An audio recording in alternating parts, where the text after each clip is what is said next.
دیگه هیچ وسایل بیکار است.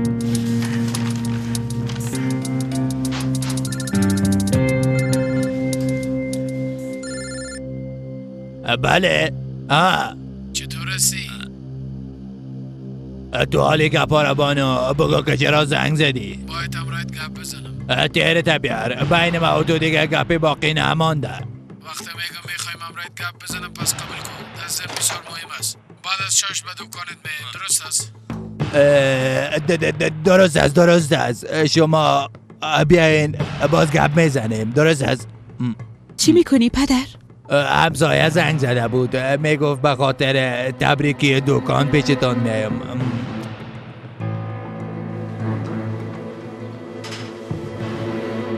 اونا رو میگی؟ وسایلی رو که گرفته بودن پس روان کردن، اما تمامش بیکار است. چیزای قیمتی رو روان نکردن گشنا. با وسایلم دست نزن پدر. درستت، گشنگی نکو، از تو باشه. کلید موترم اینجا مانده. پدر به از خود پول دارم، وسایل تو را چی کنم دختر؟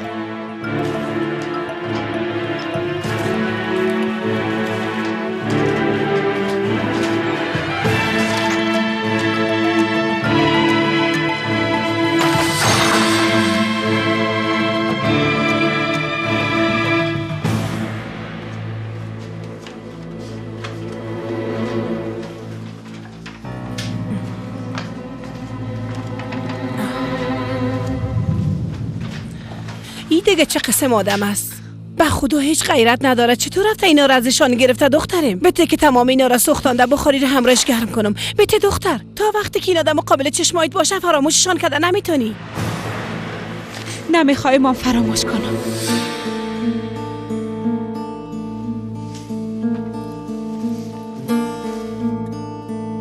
خدایا خودت سری دختر رحم کن. ببینین چند بجه شده اما هنوزم بادن آمده. نمیفهمم همراه دختر چی کده. بادر چی شده بچه کوکو؟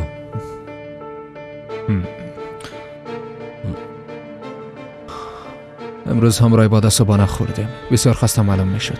فکر کنم امروز دفتر نمیاره.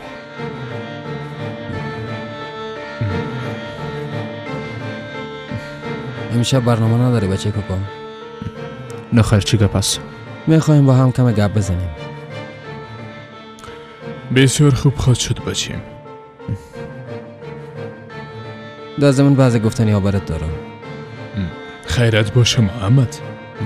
خیریت است کاکا جان. ما اول بین خود گپ بزنیم، باز با شما خواهد گفتیم.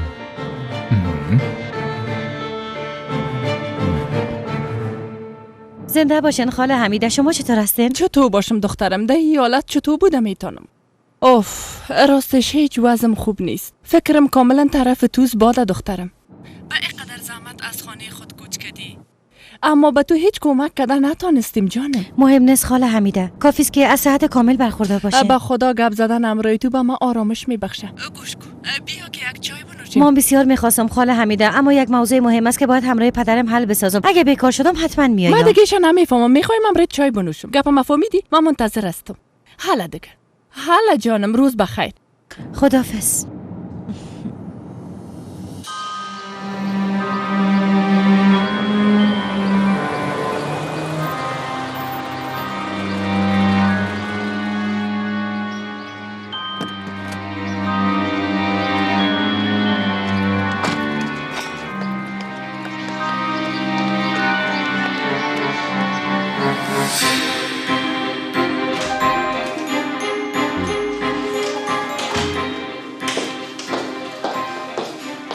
اوه، ملاقات صبح مایی را به یادت آورد که تو پدرم داری ها؟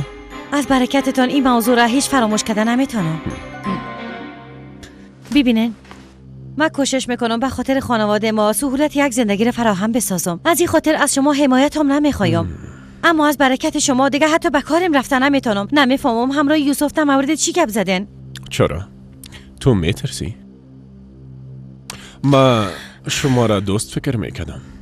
بله، میترسم. بعد از آخرین ملاقات شما و یوسف حق دارم که بترسم، همونطور نیست؟ ما پدر تو هستم و هر کاری که میکنم با خوبی تو میکنم دخترم. پس درست است دیگه. بیاین واقعا مثل یک پدر و دختر با هم گپ بزنیم.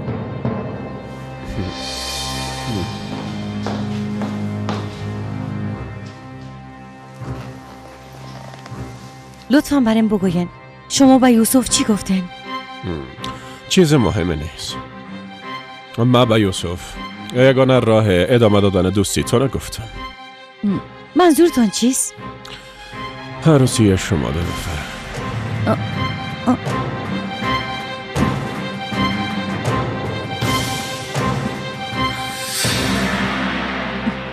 بعد دخترم نو در خانه خود جای بجای شده با تبریکی ها می آمدم. بیا چرا نه؟ بیا زمام در خانه نوستم به خاطر که سزار خانم تنها مانده نمیتونم. همه که فرصت پیدا کردم بیرون میشم، درست است؟ خداحافظ آیشه، خداحافظ. آی خانم چطور هستین؟ اوه به خدا هیچ خوب نیستم سلطانه. هیچ حوصله ندارم. تو فکر میکنم که عقل خود از دست داده باشم. گوش کو، پیشتر همراه با گپ زدم سلطانه. خواستم از او دختر گپ بگیرم و میخوایم بفهمم که چی میکنن چی نمیکنن. از این خاطر او را به چای دعوت کردم، فهمیدی؟ حالا دیگه تو هم همراه چای یگان چیز دیگه هم آماده کو. آماده خو میکنم، اما یوسف بچه فعلا در حالت نیست که همراه خانم با گپ بزنم. تو تشویش نکو سلطانه. این مشکل ما حل میسازم، باز میبینی. به از او حالا هیچ کدام مانعی به خاطر عروسیشون وجود نداره. یک دفعه نظر بادرام میپرسم، باز راضی ساختن یوسف به گردن من. وقتی تصمیم یک چیزی را میگیرین باز پشت اعلان نمیکنین. حالا یک کمی شینی باب همراه کوفته آماده میکنم، بسیار مزه‌دار آمادش میکنم خانم. بیبی سلطان از یاد تندش نکنی. نه خیر تشویش نکنین، تند نمیکنم. راستش خانم بعد از اینکه کارم خلاص شد یک دفعه پیش دکتر رفته، فکر کنم چربی خون بالا رفته، کمی دوا بگیرم زود میایم. تو هم راست میگی سلطانه. به خدا حق به جان بستی. خواهرزادیت به هیچ کسی آرامی نمانده. به خدا او دختر شیطان است. قسمه که ما را جگرخون کرده خودش هم جگرخون شه و از زندگی خیر نبینه. گوش کو چی میگم، وقتی می آمدی باز به ما از او دوایی که در زیر زبان مانده میشه بیار. دوای مام خلاص شده. شکر مام در این روزا بسیار بالا رفته سلطانه. فکر میکنم نفسم میبرایه. خوب دیگه هرچی خیر باشه. ما دیگه یک دفعه بالا میرم. توران از صبح تا به حال اما قسم چیغ زده میره. نام دوا چی بود؟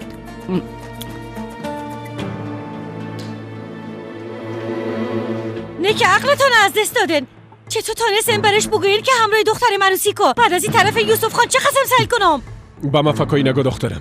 ایره خودت هم نمیخواستی بگو. شما هیچ میفهمین چی میگین؟ من میخواستم همراهش عروسی کنم. اگه شما هم دیگره نمیخواستین بازو چور از نامزدش جدا میشد. تمامش به خاطر تو است دیگه. این گپ دیگه از کجا شد؟ کی این گپ رو به شما گفته؟ اگه قسم نمی بود باز نامزدش پشت خانم برای گپ زدن نمی آمد. یعنی چی؟ هوا اینجا آمده بود؟ بله. از دو چشم ششک جوری بود. آمد و کلا چیزا برم دانه قصه کرد. تو فکر کردی که موضوع از ما پنهان میمونه ها؟ اوف پدر. پدرت چی ها؟ من حیث پدرت کاری که لازم بود انجام دادم. و تو همی گپا باید آدم واره قبول کنی و این موضوع را هم بسته میکنی. تو همه قسم فکر کن. من خاموش میشم و نمیمانم که این موضوع بسته شود. حتی مادرم گرفته برای همش به استانبول میرم، به خاطر که تو از دخترت که سر بیگناه بیشتر باور داری. من برای همش از اینجا میرم.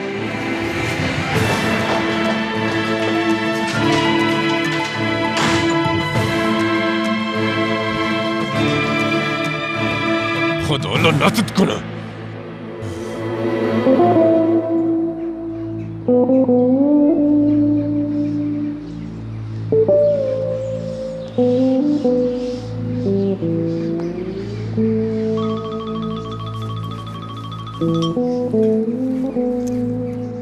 بله خاله عایشه. من او کتابایی را که گفته بودی پیدا نکردم. میخوای از کارگرها در موردشون بپرسم؟ نمیفهم، شاید پیش اونا مانده باشه یا در خانه مانده باشه. نه خیر خاله جان، به هیچ چیز دست نزن. حتی به کارتونایی که باز نشدم دست نزن، چون امکان داره به استانبول بریم. گفتی به استانبول؟ خاله عایشه وقتی آمدم کل چیز برات میگم. فعلا خداحافظ.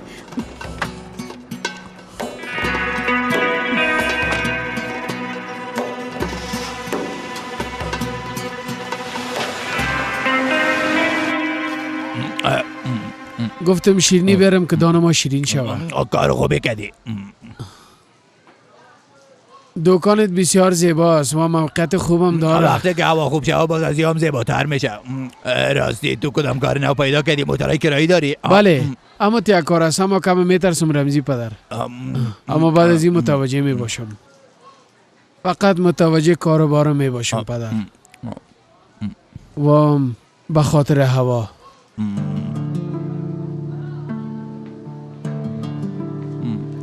چرا به خاطر هوا؟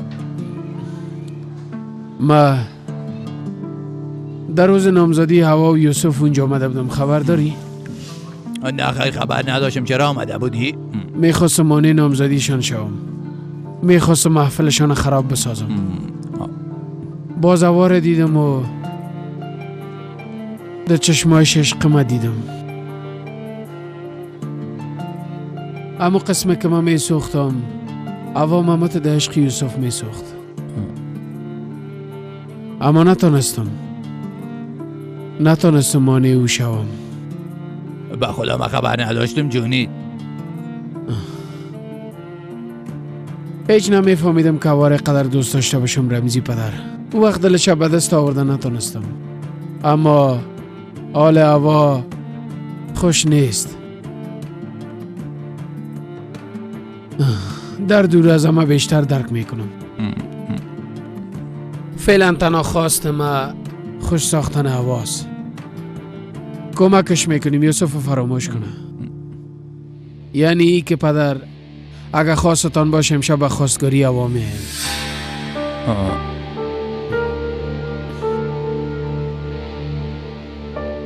به یک شکل از خانم حمیده اجازه گرفتم، پس آنتر پیش آیشه میرم.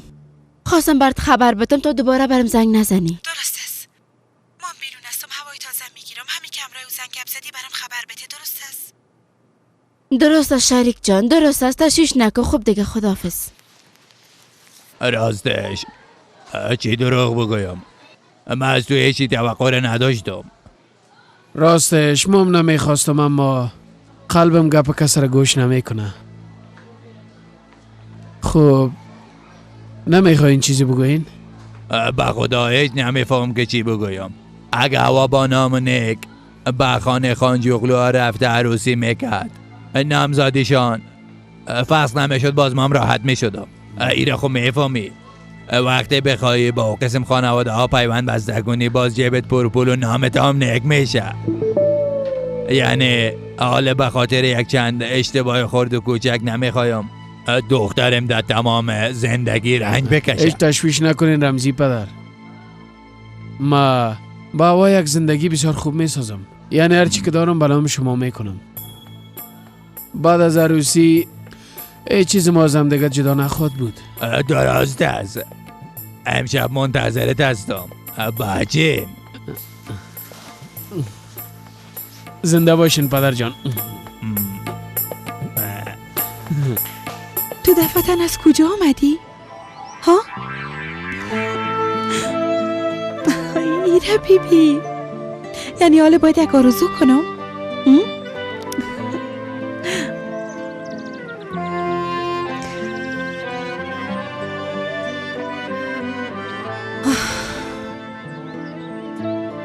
اگه تو از دست ما پریده بری باز خداوند عشق ما دوباره برم بده. درست است؟ حالا پرواز کن. حالا دیگه پرواز کن.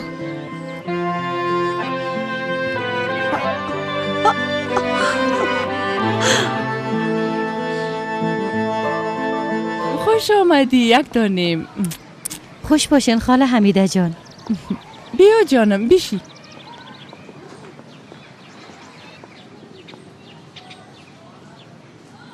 کل چیز به خانه انتقال دادین؟ لوازم تا جا به جا ساختی یک دانی؟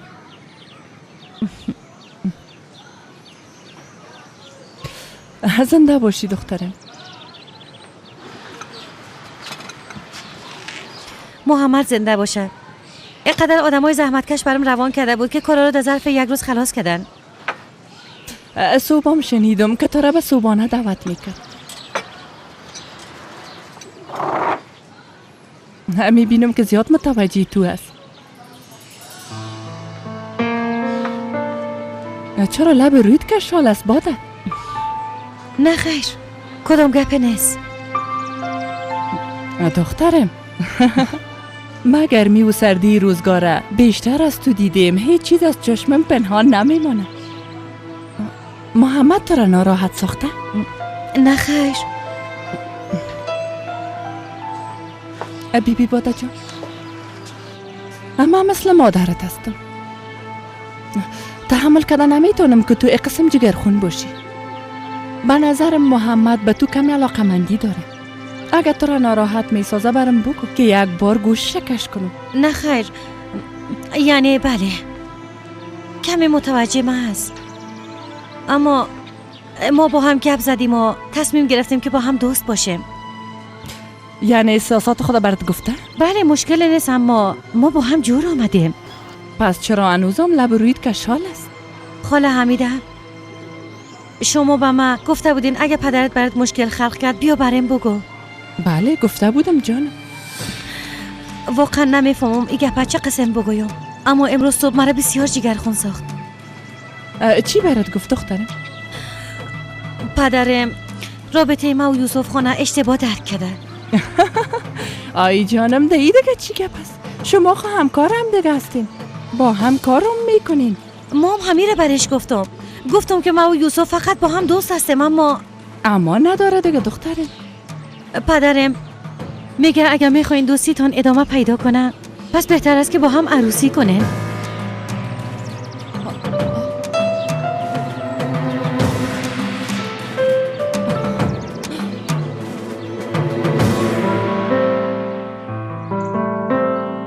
به خدا بسیار خوب است.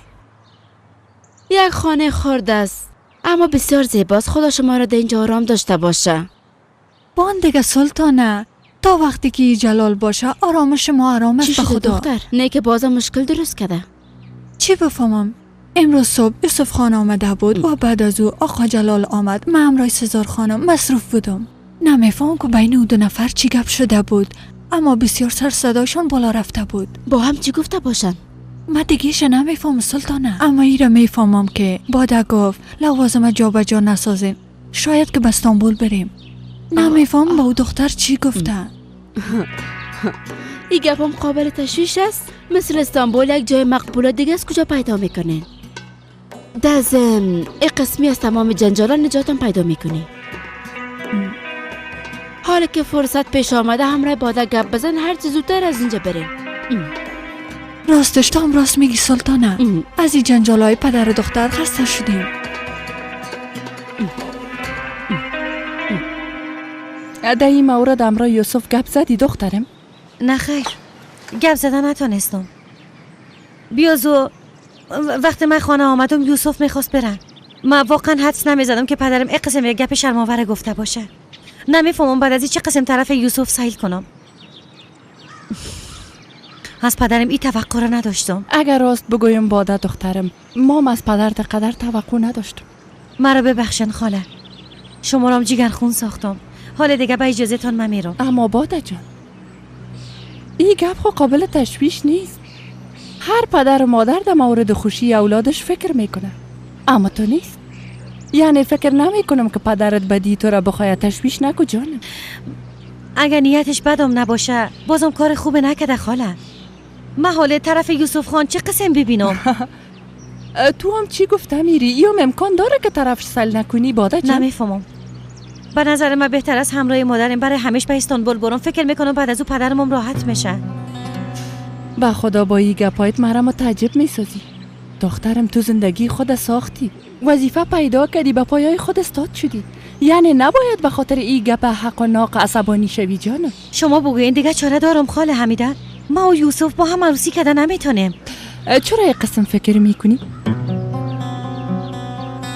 به نظر من شما با هم بسیار میزیبین.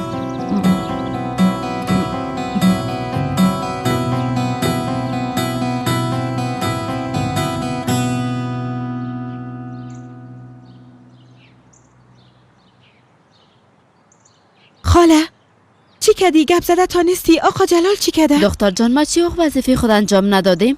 پس زود شو برم بگو که چی اتفاق جلال خان تنها بادرنه بلکه حتی یوسف هم اختار داده. با کرده با آدم تصمیم گرفته که به استانبول بره. تو راست میگی خاله؟ خدا را هزاران بار شکر. این حاله دوباره کارت رو برا میشه. تیرت مستقیم به هدف خورد. خاله یوسف دوباره از من خود شد. باز میبینی از من خود شد. گوش که چی میگم، زیاد وقت من نگی، باید به دواخانه برم. امروز مادم مهمان خانم حمیده است. برم ببینم که اونجا چی گپ، باز به تو هم خبر میتم. حتما برای خدافزی کردن آمده. خب دیگه خدافز. به خدا بسیار تعجب کردم. هیچ نمیفهمیدم که شما در مورد من قسم فکر میکنین. دخترم این گپ ها قابل تعجب نیست. هر مادر که بچه داشته باشه این فکر را در ذهنش میکرده. کم از کم خیال پردازی میکنه ها.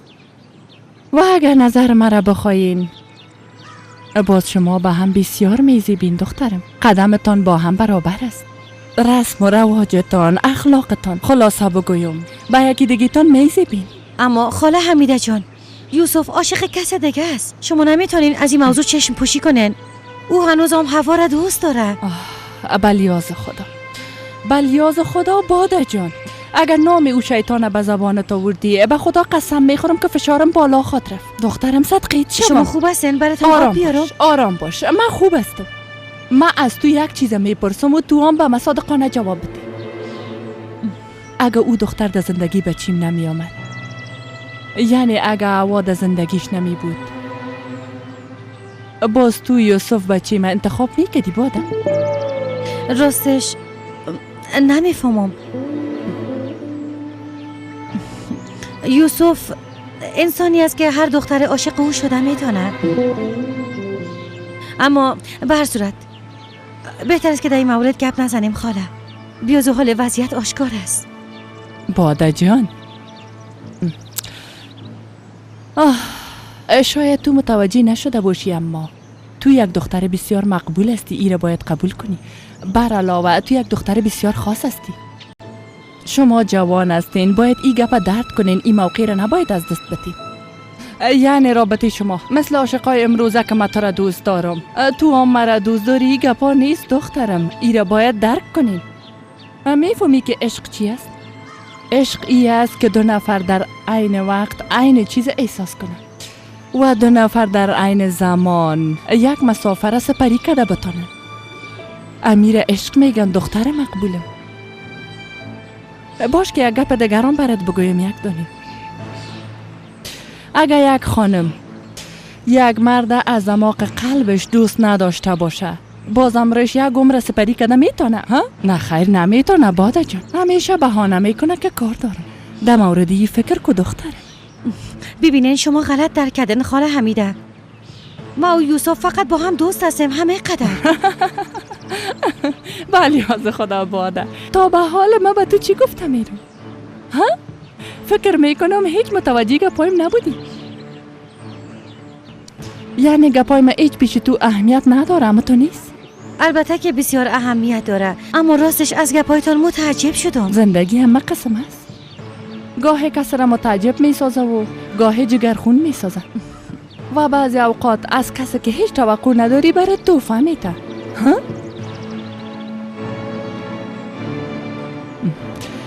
از تو یک خواهش دارم. در مورد گپایم خوب فکر کو، درست است؟ در مورد یوسف هم کمی فکر کن. من مطمئن هستم شما هم دیگر را درک میکنین، به خاطر که شما با هم بسیار میزیبین. گپای ما فراموش نکن. اما باور داشته باش این عشق یک روز خود ظاهر میسازه. باز او وقت اولین حامی تو من خود بودم باده جان. همیشه ازت حمایت میکنم.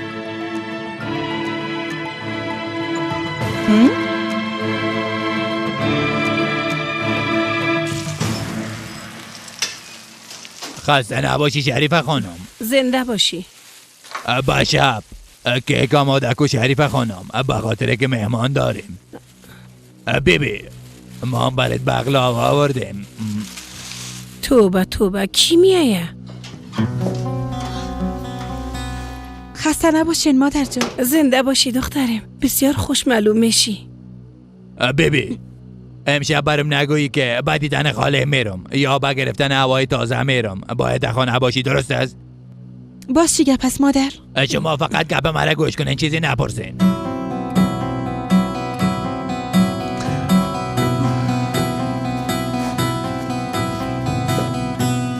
بیبی چی میگم؟ این مهمان ناگهانی تو کی است؟ شب وقتی آمد باز خودت میبینی. رمزی، اگه بخوای بدون مشوره کاری انجام بدی، باز سر رایت مرا خواد دیدی برات گفته باشم. ایره سایکو، دخترت با دست خود رفت زندگی خودت تباساق، باز وقتی که من میخوایم جورش کنم با من مخالفت میکنی؟ نخیر شریف خانم نخیر، حال دیگر نوبت حکمرانی مرا رسیده، فهمیدی؟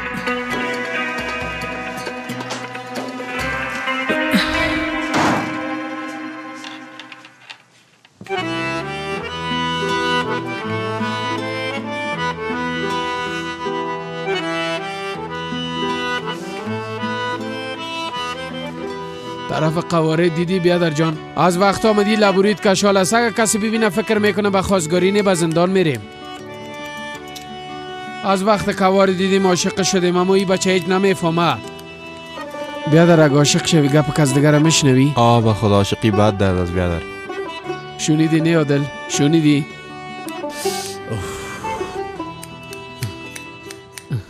ریشم هم کل کو بیادر، درست است؟ درست است بیادر، چرا نه؟ عادل وقت بشینی خریدن میرفتیم، باز تو یک گل مقبول انتخاب کو، درست است؟ دقیقه مصرفش نشه و مقبول ترینش به هوا میبریم. کوشش کردم خاموش باشم اما ندانستم. بیادر جان، به نظر من خواستگار رفتن ما کار درست نیست. بسیار بلند پروازی میکنی، باز یک دفعه به زمین نخوری. ما زمین میترسم بیادر. پرواز ادامه داره عادل.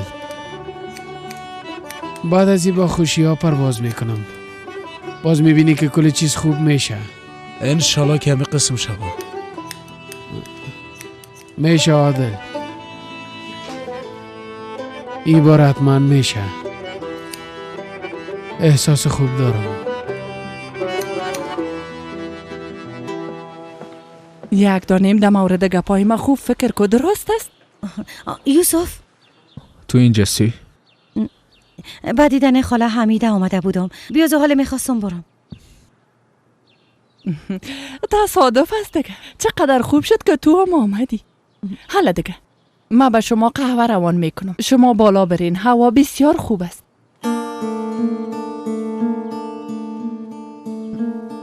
بچه منتظر چی هستی؟ بیچاره استاد مونده.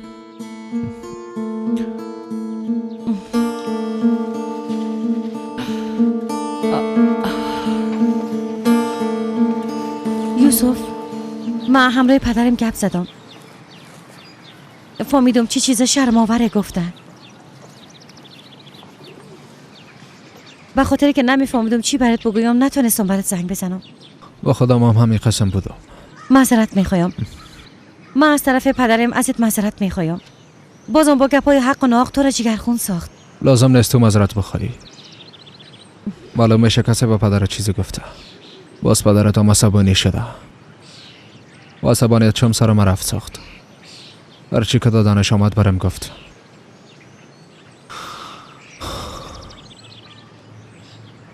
ما انسان ها را درک کردن نمیتونم. از خود کار بار ندارن، همیشه پشت مردم خیبت میکنن. و هر صورت همراه پدرت گپ زدی؟ این گپا را پشت ما کی گفته؟ راستش میفهمی؟ مطمئن نیستم کی پشت ما گپ جور کرده.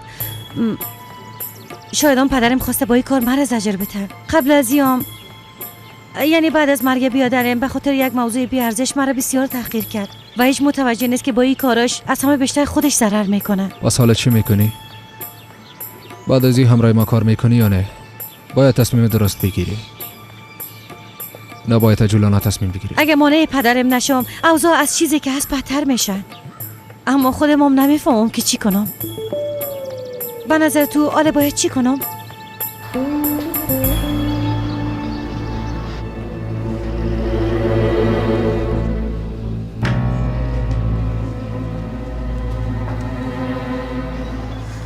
باور کنم هم نمیفهمم که چی کنم یوسف.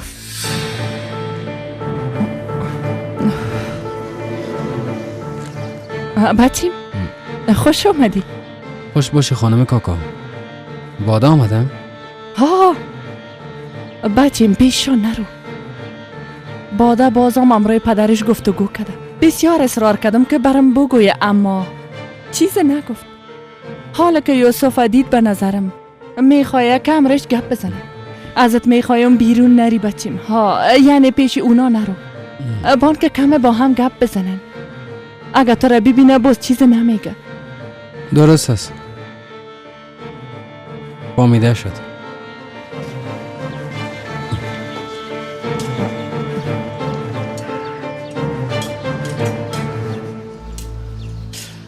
برو دخترم اینا رو ببر. پرنار سلطان هنوز نامده؟ نه خیر خانم، هنوز نامده. سلطان خواهر به خاطر خریداری با بازار رفته. اوه خدایا، قرار بود که دوای مرم روش بیاره. چی شده خانم؟ خدای نخواسته باز مریض شدی؟ نه خیر جانم، دوایم خلاص شده بود، از امو خاطر میگفتم. حالا دیگه تو اینا رو ببر، باز به ما آب بیار. درست است؟ باور که قسمی که گفتم تو زنده باشی پنار. من همین نوشم. زنده باشی.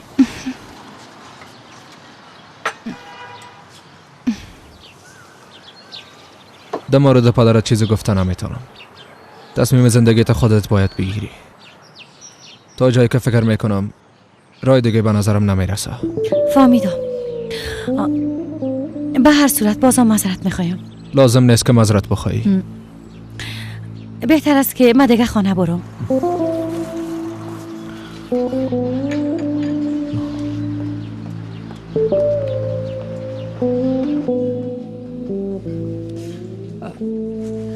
دخترم چرا قهوه ننوشیدی؟ خاله حمیده، من میل نداشتم. روزتان خوش.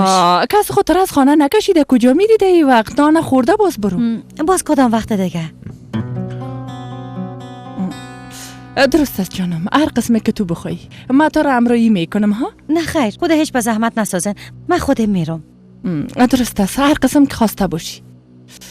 خداحافظ. به مادرتشان سلام برسان.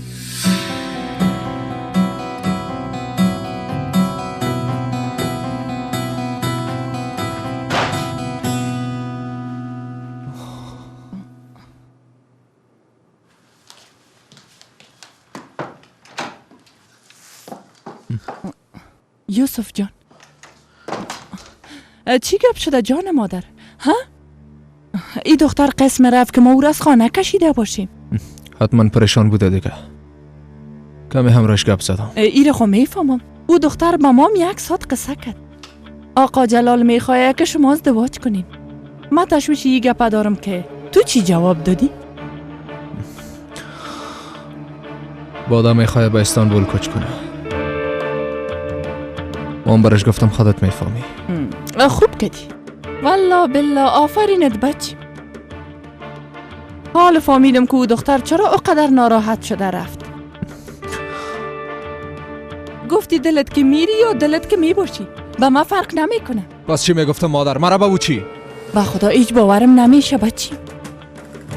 چرا این کار کردی؟ با او هم باید یک فرصت میدادی. در مورد خودت هم یک کمی فکر کو. حالا که موضوع عروسی در بین آمده، کمی او را امیدوار میساختی.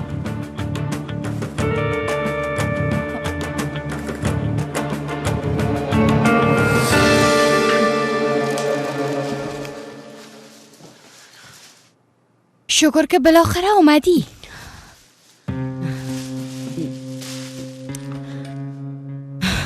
گوش که دختر، من اعضای خانه را بسیار خوب میشناسم و دی خانه مقام نظر به تو بسیار متفاوت است. اگه عاقل هستی همراه من خدا نزن. اگه کار کردی باز خودت میفهمی که زیاد اینجا نمیمونی. راستش من کار ندارم. خانم حمیده در مورد تو ازم پرسید. نمیفهمم که با او دوا می آوردی چی می آوردی. منتظر تو است. خانم بادام در بالاستن؟ نه وقت کردی. چند دقیقه پیش از اینجا رفت. خوب است. زیاد گپ نزن و جکه به من بده.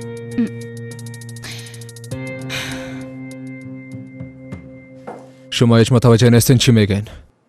اگه می بودین باز حالا ای گپا را برم نمیگفتین مادر. بچه مقبول ما مادر تو هستم یوسف.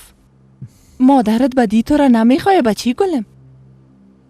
یک بار فکر کو. تمام روز با هم هستین. با هم کار میکنیم. ذوقتان هم مشابه است. خانواده‌تان هم سویه هستند. چرا نباید این کار شود؟ شما به هم دیگه میزیبین. یعنی باید به خودتان یک فرصت بدین بچیم. مادر شما خود جدی نیست نه؟ از این کمرایش هستم و وقت ما خوش سپری میشه باید با هم عروسی کنیم. آیا این کافی است؟ گوش کو چی میگم؟ ما او دختره را که تو آورده بودی دیدیم. دروغگو، پول دوست، یک دختر فریبکار. یعنی همراه او ازدواج کرده میتونی و همراه دختر مثل باده ازدواج کرده نمیتونی؟ مادر بس است دیگه. بس نیست. هنوز کم گفتیم. بس نیست. به خاطر که این موضوع تنها مربوط تو نمیشه. حال این موضوع مربوط تمام اعضای خانواده میشه. بچیم تو چرا نمیفهمی؟ او دختر ما را تباه ساخت. او دختر خانواده ما را سوختان. مادر بس است دیگه، بس است. گپایی را که گفتین خودم هم میفهمم، لازم نیست به یادم بیارید. ما از کارایی هیچ وقت دفاع نکردیم، از خودم هم دفاع نکردیم. اما هنوز ما هم دیگر را دوست داره میره فراموش نکنین. بعد از این گپ هیچ وقت از یادتان نره و بیشتر از اعصاب مرا خراب نسازین.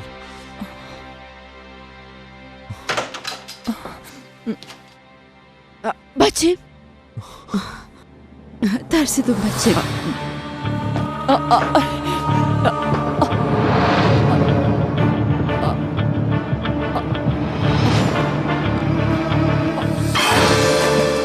خانم امیده،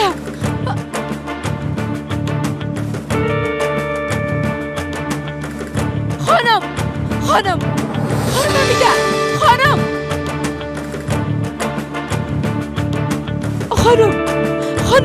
شما رو چی شده؟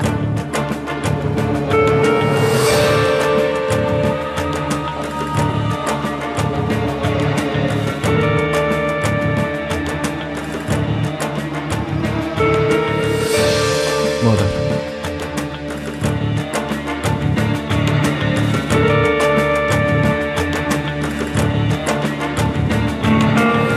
خسته شدم دیگه. این دکترها چرا چیزی نمیکن؟ پدر جان لطفا آرام باشین، مادرم خوب میشه انشالله.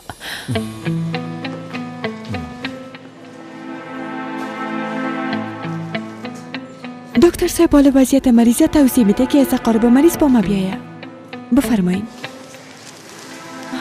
خدای بلام بخیر سرما تیر شود. به خاطر ثبت نام مریض باید یک فرمه را خانه پوری کنین. درست از ما همراهتان میام.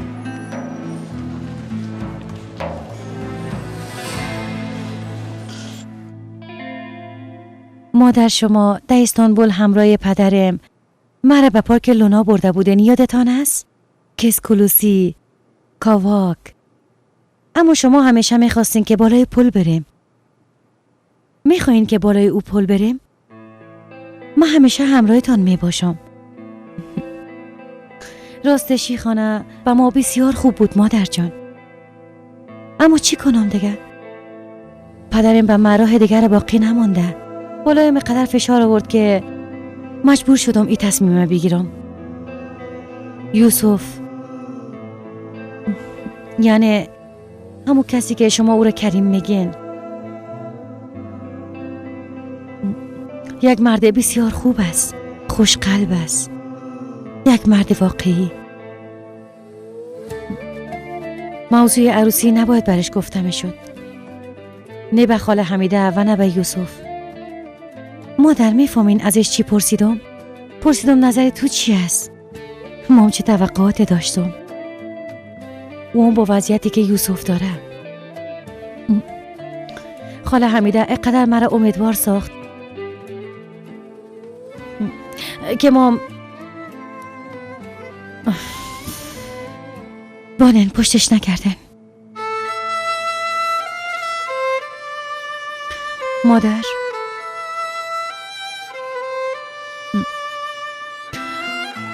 بسیار میشرمم.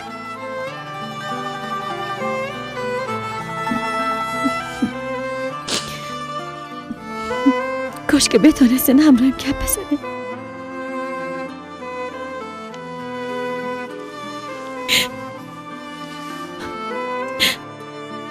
به همدردیتون نیاز دارم مادر.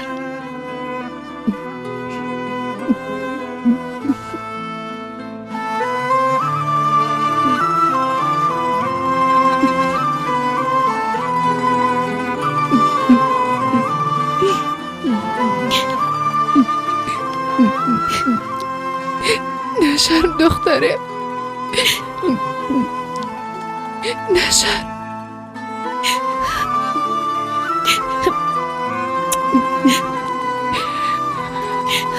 مادر جانه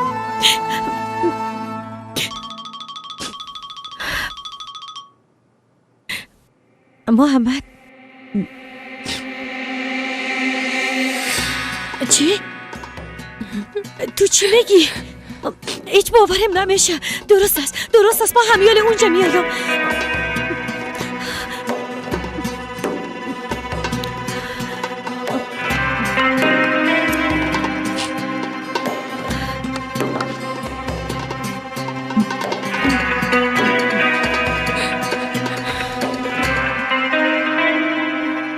چطور شد دکتر صاحب؟ وضعیتشان چطور است؟ صبر کو بچیم صبر کو. اجازه بده اول دکتر صاحب گپ بزنه. نظر به معایناتی که انجام داده ایم به شما زیاد امید دادن نمیتونیم آقا. این گپ دیگه چی معنا داره؟ شما گفته بودین مشکل پیش نمیاد. پس چی شد؟ ببینین ما کوشش های خودم میکنیم اما نظر به وضعیت مریض سرش زیاد فشار آوردن نمیتونیم. یعنی مادر شما بسیار ناراحت شده آقا. از این خاطر فشارشان زیاد بلند شده و همین گپ سبب شده که وضعیتشان وخیم شود.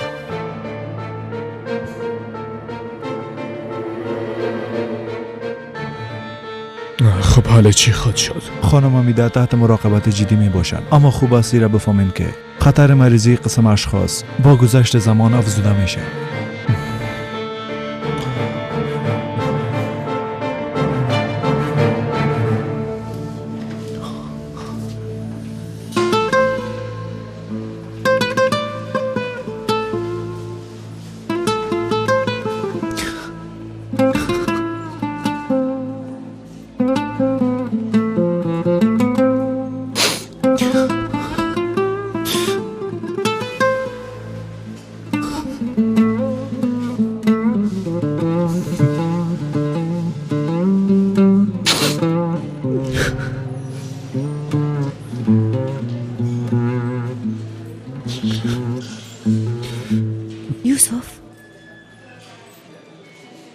یوسف درست است. کل چیز خوب میشه. امیدوار باش کل چیز خوب میشه. مادرم به خاطر ما به وضع افتیده. درست است. تو خود گناهی نداری جانم. خود زجر نده یوسف. لطفاً یک قسم نکن.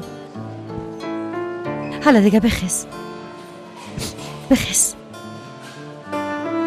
همراهی ما بیا.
هوا؟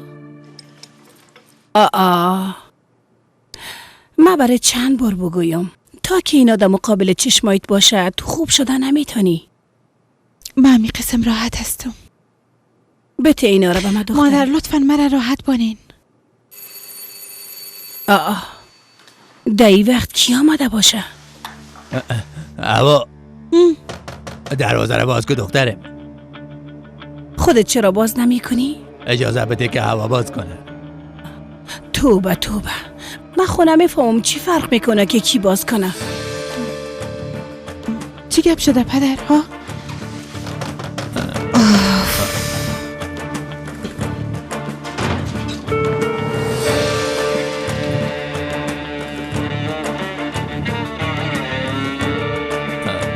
جونت تو ده اینجا چی میکنی؟ به خاطر کار خیر آمدیم هوا.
آرام باش دخترم، تو را قسم دیدن امیتانم، مادرت خوب میشه.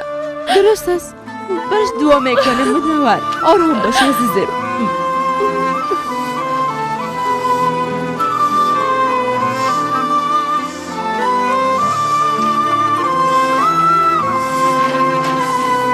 لطفاً شما بیرون باشید.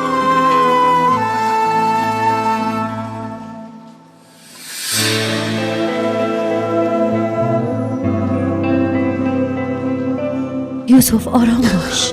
بیا.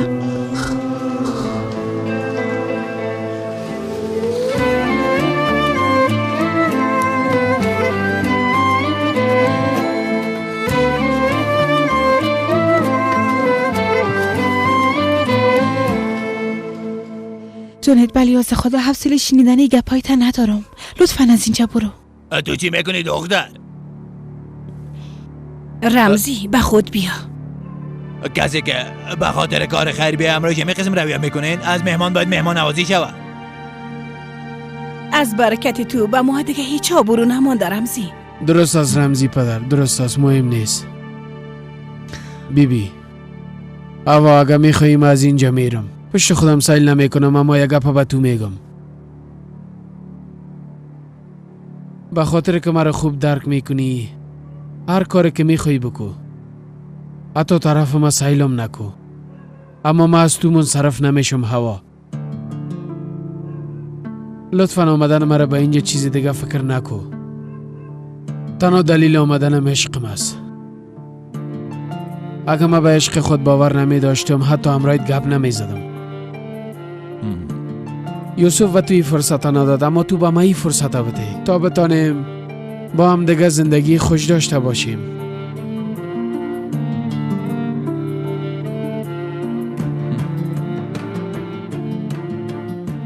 مرا به این اندازه دوست داری جونت؟ واقعا؟ از همه چیز بیشتر، حتی از جانم. دوای لیچ امید نداشتم چی دروغ بگویم، اما یوسف دیگه رفت. اگر مرا واقعا قدر دوست داری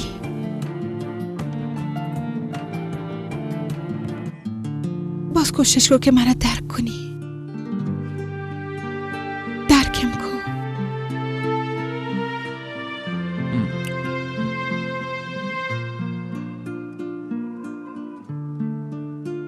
تو به جای من کسی دیگر را قرار دادن میتونی؟ این از خودت بپرس. به جای من کسی دیگر را تصور کردن میتونی؟ نمیتونی، اما تو نیست. ما هم نمیتونم جونت. به خاطری که ما به او وعده دادیم قلب خود پیش او مانده. از این خاطر به هر قیمتی که شده باشه تا آخر عمر به جای او کسی دیگه را دوست داشته نمیتونم. فهمیدی؟ خواهش میکنم تو هم از این به بعد نه به ما و نه به خودت زجر بدی.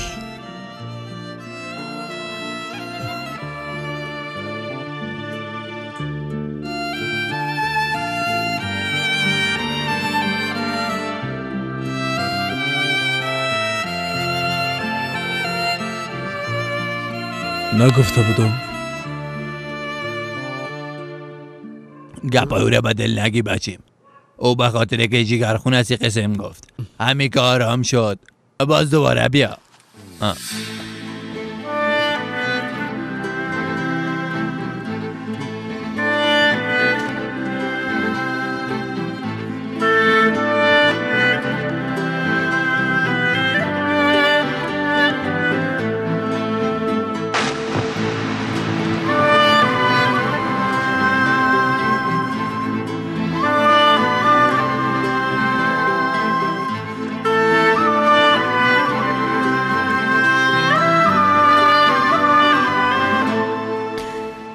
محمد که زنگ زد بسیار جگرخون شدم.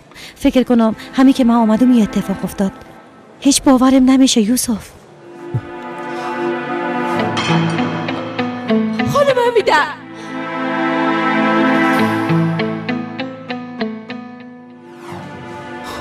تقصیر ما بود. یوسف خود مقصر فکر نکن. در خانه با هم گپ میزدیم. زیاد اصرار کرد گپای حق و ناق میگفت. صدایمو بلند کردم و گفتم که هوا را فراموش کردن نمیتونم. میخواستم از اونجا برم. بعدن دیدم که به حال شده.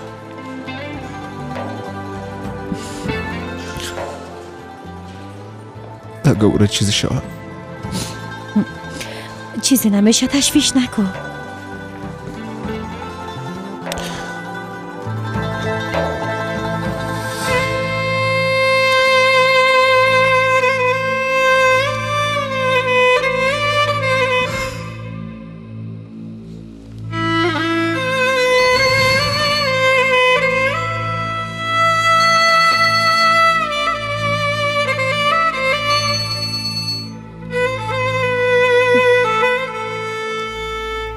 بچو زن، این دختر هر کاری که دلش خواست انجام بده.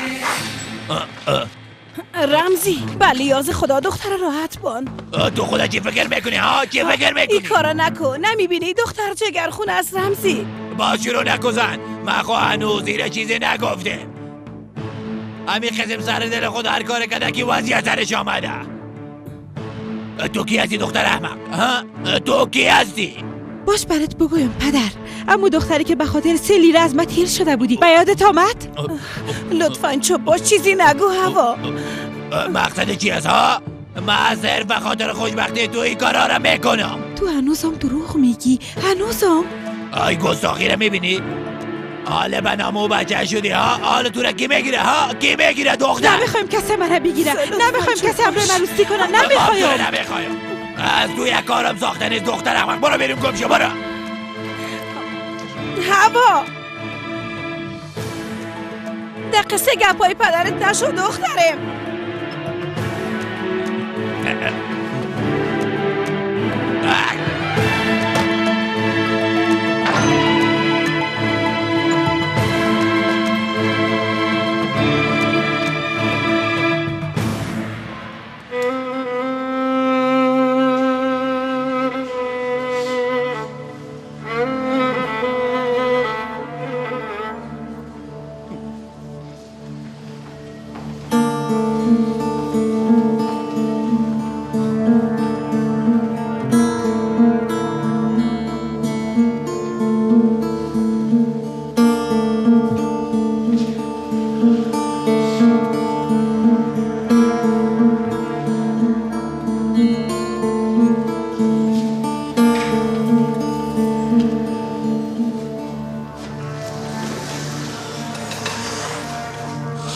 باید بگویم که عملیات بسیار دشوار بود.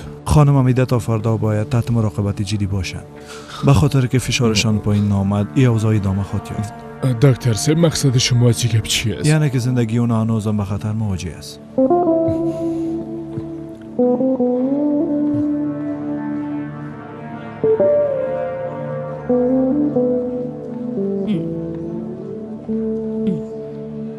ای که امشبه چطور سپری خواد کرد بسیار مهم است. اگر تا فردا وضعیتشان بهتر شد باز وقت میتونیم خیال خود راحت بسازیم. بازم شفا باشه. امیده پدر کاکا جان پدر بیادر بین کم استراحت کنین. بچیم چی ضرورت بود که قدر یکی دیگه تون اذیت کنیم؟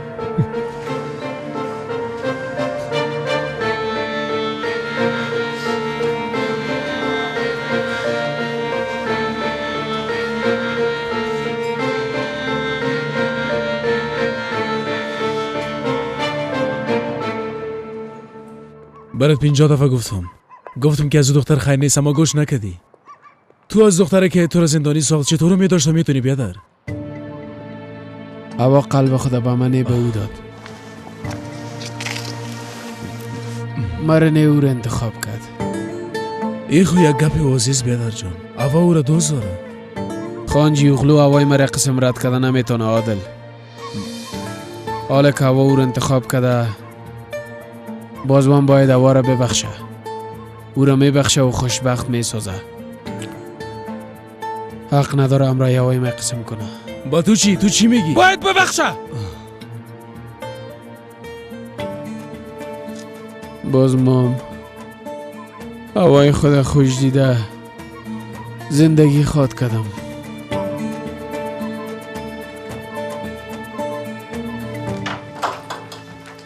حالا چی کنیم؟ تلفن خودم نبرده. از کجا پیدایش کنیم؟ بانکمه در به در بگرده. باز عقلش در سرش آمد دوباره همینجا میاید. شرم است برات رمزی، شرم است. او دخترت است بی غیرت. قلب تو از سنگ ساخته شده؟ با همین کارای دختره به می روز رساندی.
گریه نکن خواهر جان. بس از هیچ تشویش نکن.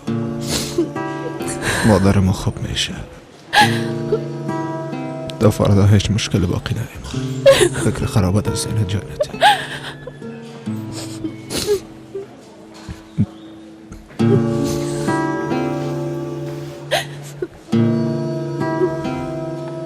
بیادر قلب ما میسوزه. مامم اینو دوست داشتم اما به خاطر شما منصرف شدم. او رو در قلبم دفن کردم به خاطر که مادر ما.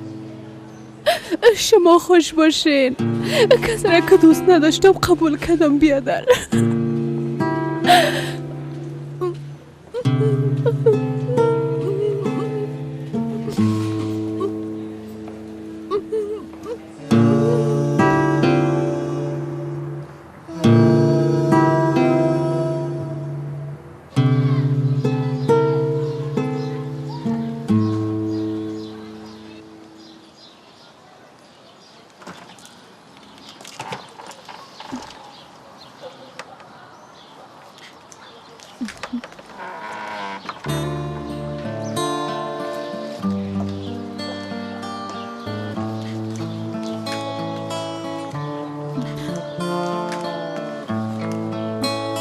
خواهر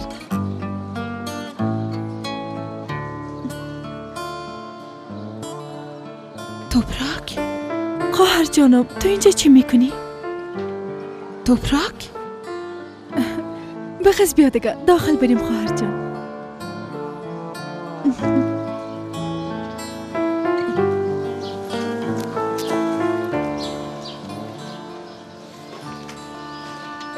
تو در اینجا چی میکنی؟ آمدم دیگه.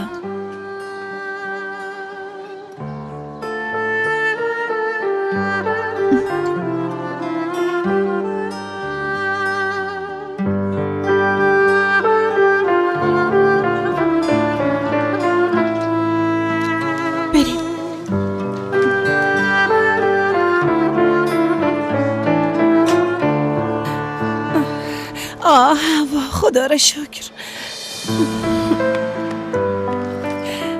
دخترم آمدی؟ حالا داخل برین.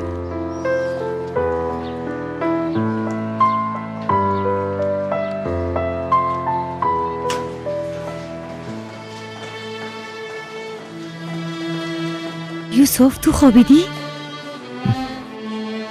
کمه در فکر غرق شده بودم. لازم نیست جیگرخون باشی. ما همیال همراه پدرت گپ زدم، مادرت مرخص میکنن. تو جدی هستی؟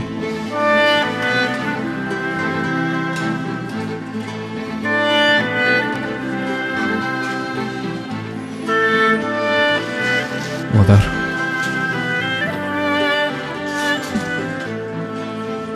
هنوزم تحت مراقبت هستند. باید سیرومشان زرق شد و استراحت کنه.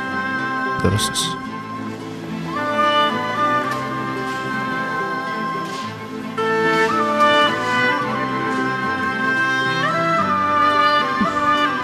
بیبی هیچ ضرورت با تشویش نبود یوسف، همه چیز رو براست.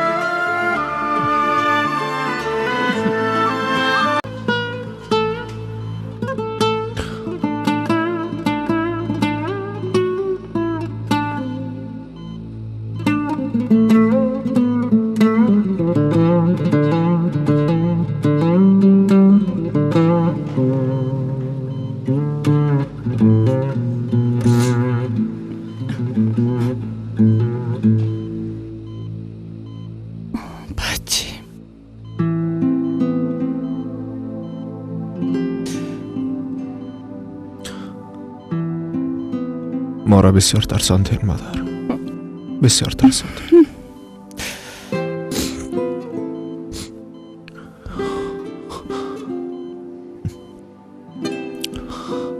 میفهم شما را زیاد جگرخون ساختیم،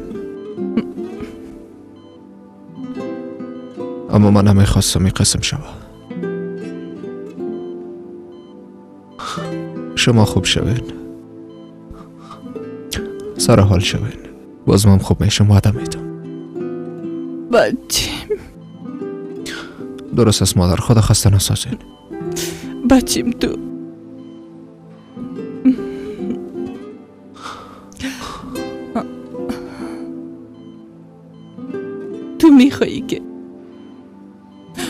میخوایی که من خوب شوم؟ ما بدونی دیگه چی میخوایم مادر؟ چی میخوایم؟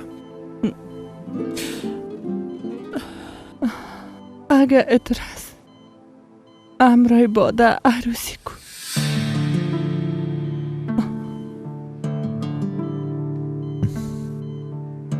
مادر به خاطر خودت بچی، به خاطر خوشی خودت. یعنی همراه کسی که دوستش ندارم عروسی کنم، همراه کسی که عاشقش نیست. درست است، اما او دختر چی خود شد؟ با او مشکل نمی باشه؟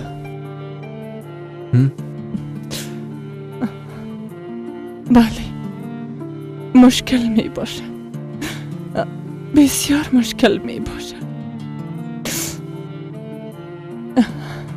اما تو خوشبخت میشی. بی از او من امرای او هم گپ زدم. را دوست داره. دوستت داره.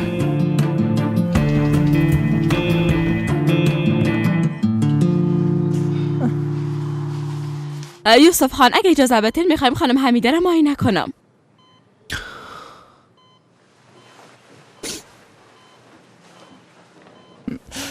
بریم. لطفا.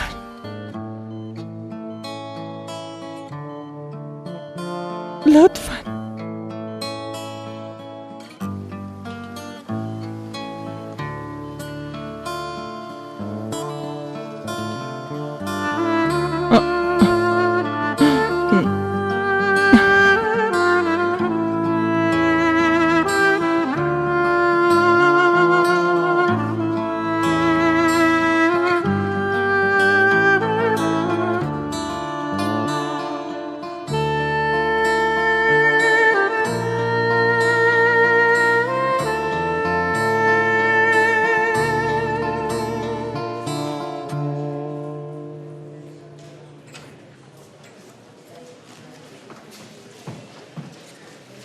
بچیم مادرت چطور است؟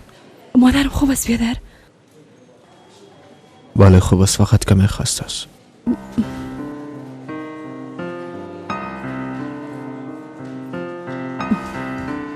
میخوایم هوای تازه بگیرم. میخوایی مام بیایم؟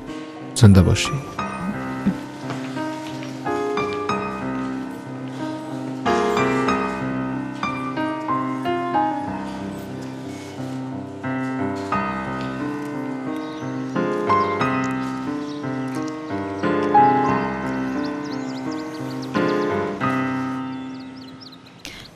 پشت جایا بسیار دق شده بودم. خوب شد که آمدیم خواهر. فقط پشت جاها دق شدی ها؟ یعنی پشت ما دق نشدی؟ اما تو نیست؟ نگو. پشت تو هم بسیار دق شده بودم.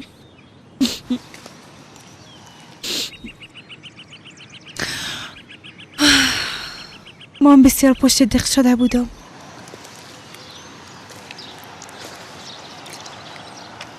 ناخون هیچ وقت از گوش جدا نمیشه. جای خواهره هیچ کس پرساخته نمیتونه. ای گپه وقتی ازم دور بودی درک کردم. به خاطری که برام دروغ گفته بودی بسیار سرت قهر بودم. تحمل کردن نتونستم قبول کنم که تو عاشق یوسف هستی توبراک. میفهمم تو را بسیار ناراحت ساختم. بسیار برات درد دادم. اما بعدم پشیمان شدم. ای قسم نگو خواهر جان. امی قسم است. چشم عاشق کور است توبراک. عشق انسان وادار به هر کاری می سازه.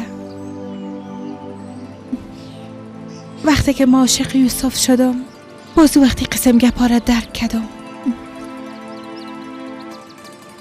تو بدونی که چیزی بگویی امرای اما را عروسی کرده. از اینجا رفتی خود عضو خانوادی ساختی. نمیفهمم که اونجا بالا چی تیر شد. به عنوان خواهری وظیفه این بود که مانی رفتنت شوم. اما نتونستم. اگه مقصری همه اتفاقات ما هستم مرا ببخش خواهر جان. مرا بخشیده میتونی؟ ما به خاطر خودم نه بلکه به خاطر تو ران جگرخون شدم. تحمل کردن نتونستم که تو با تقدیر و طفل بازی کنی و او کار تنها بالای اونه بلکه بالای تمام خانوادهش تاثیر کرد خواهر جان. راستش و یه گپی که برش یک خانواده دادم خودت تسلا میتم. اما بازم خدا بخشیده نمیتونم. توبراک درد میکشم بسیار. اینقدر خدا جگرخون نساز. لطفا راحت باش. ما مقصر بودم خواهر. نتونستم که بالای قلبم حاکم باشم. اما ما هر کاری که کردیم به خاطر بوده که هم دیگر را دوست داشتیم. اما تو نیست خواهر. به خاطر که یک دیگه خود خفه نسازیم. تو هم دیگه مرا ببخش لطفا. باز به بیگه پای ناخواسته به ما بهانه خوبی شد. من در زندگی خود برای بار اول عاشق شدم.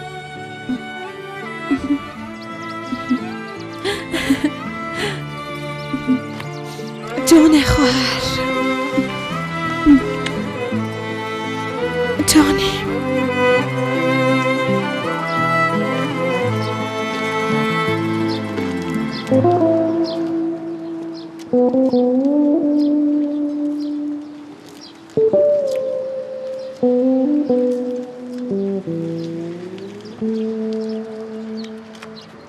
اما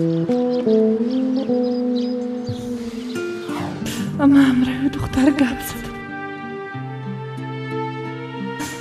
او تو را دوست داره.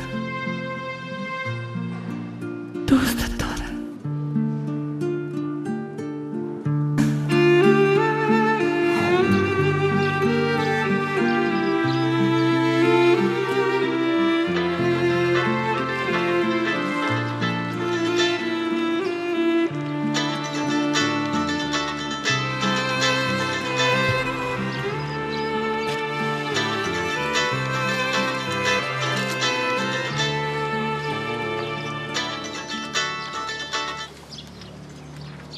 بله یوسف میفهمم میخوایی تنها باشی، اما وقتی برآمدی به تشویشت شدم. ما خوب استم تشویش نکنم. ما راه چاره را پیدا کردیم. واقعا بسیار خوش شدم. پس او کار هر چه زودتر انجام بده. به از لازم نیست منتظر باشم.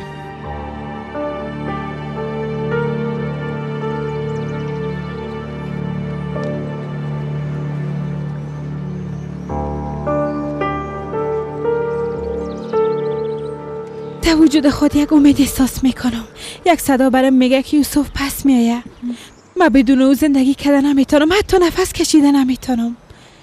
حس میکنم که او یک روز مرا خاط بخشید. حتما او هم به اندازه‌ای که من دوستش دارم دوستم داره. حق به جانب استی خواهر. یوسف خان تو را بسیار دوست داره. او عاشق تو است. زندگی غیر قابل پیش بینی است. شاید با هم آشتی کنین. انشالله. حالا که تا اینجا آمده میخوایم تو رانم ببینیم، اگر راحت نمیباشم. پس منتظر چی هستی؟ برو جانم. اله باز میبینیم خواهر.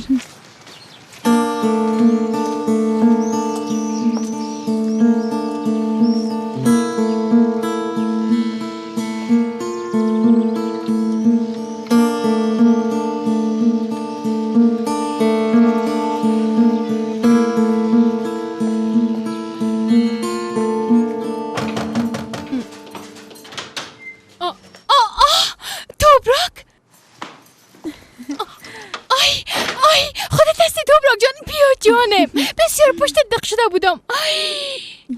با خودم من بسیار پشت دق شده بودم. خوب هستی؟ بله توبراک جان، من کاملا خوب هستم. باش که یک دفعه ببینمت. آی دختر، تو بسیار مقبول شدی. استانبول سرت تاثیر کرده یا که عاشق شدی؟ من خودش نفهمیدم. توران در خانه است. ما با دیدن او آمدیم. باندگه توبراک البته که خانه است. بزرگ شده اما به این اندازه نه که مثل تو به تنهایی بیرون بره.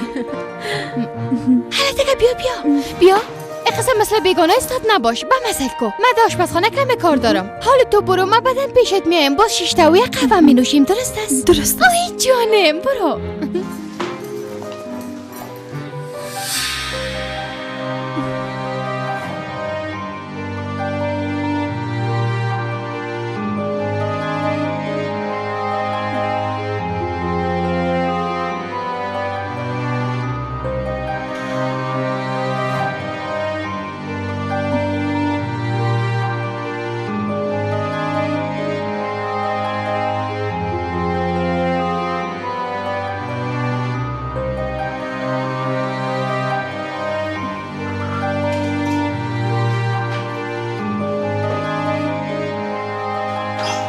بچیم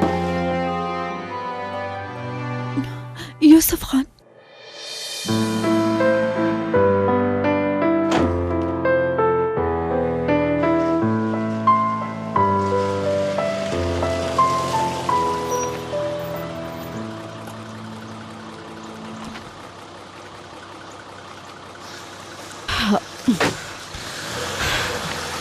از دیشب به این طرف تو کجاستی دختر؟ فکر کردم که مردی. اوف خاله، توبراک آمده، فقط که از این گپ خبر نداری. بله خبر دارم، اما تو هیچ معلوم نمیشی کجا بودی. اگه در مورد خبرهای دیشب بشنوی باز اگه خبرهای مرا بشنوی باز خبرهای خودت از یادت میره. چی شده؟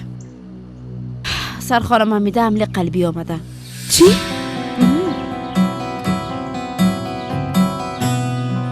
چه وقت آمدی؟ امروز صبح آمدم.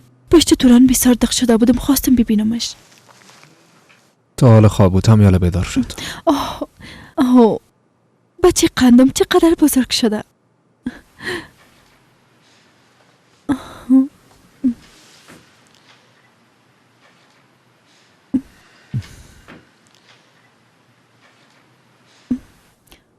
شما خوب معلوم نمیشین یوسف خان. به از خوب نیستم تبرک.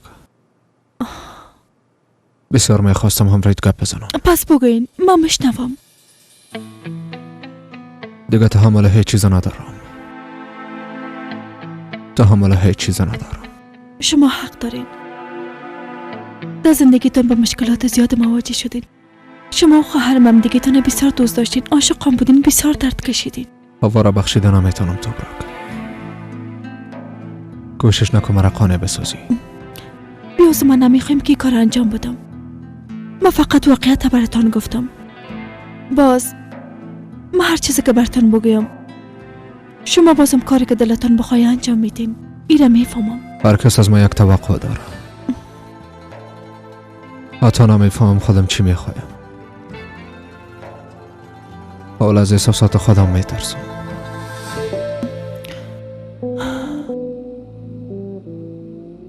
خاله ما باید اونجا برم. یوسف تنها ماندن نمیتونم. او با دلداری ما ضرورت داره. دختر دیوانگی نکو، او اتفاق هنوز زیادش نرفتن. فعلا تو نباید او رو ببینی بعدن پیشش برو. توبه توبه، وقتی که وضعیت او خوب نیست من چطور اینجا راحت باشم؟ هوا اول باید ایره بفهمیم که چه اتفاق افتیده بود. یوسف تا صبح مثل دیوانا میگشت و میگفت بخاطر مشوره. یعنی چطور؟ این دیگه یک معماست، هیچ کسی نمیفهمه. اگه به خاطر تو همراهش گفتگو کرده باشه باز حال خوب نمیشه که پیشش بری. من بسیار زود از اینجا رفتم، یعنی به بسیار عجله تصمیم گرفتم.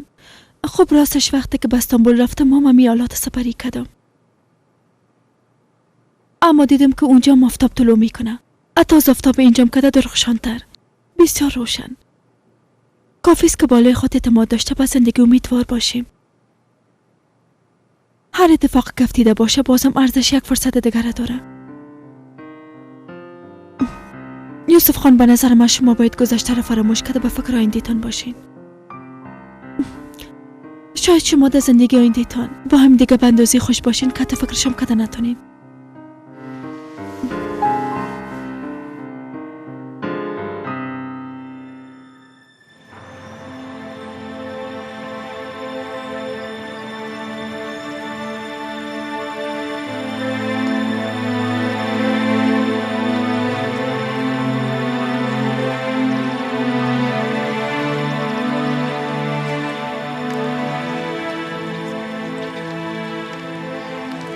تو آمدی؟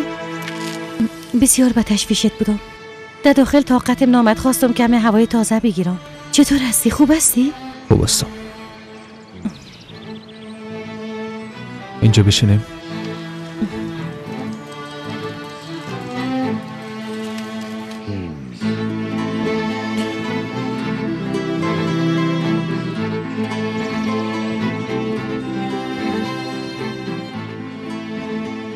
بیبی بادا،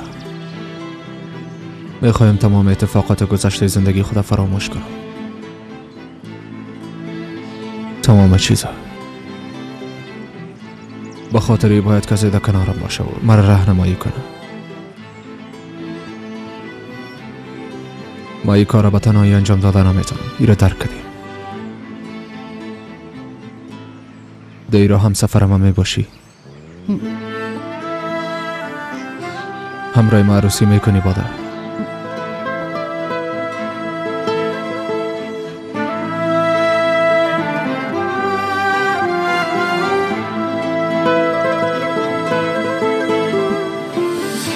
تو هیچ متوجه هستی که چی میگی؟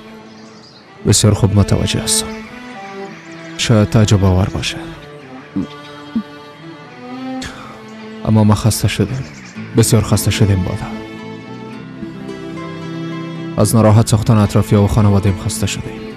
میبینی که مادرم در چی حال است. من مقصر تمام این اتفاقات هستم. درست است.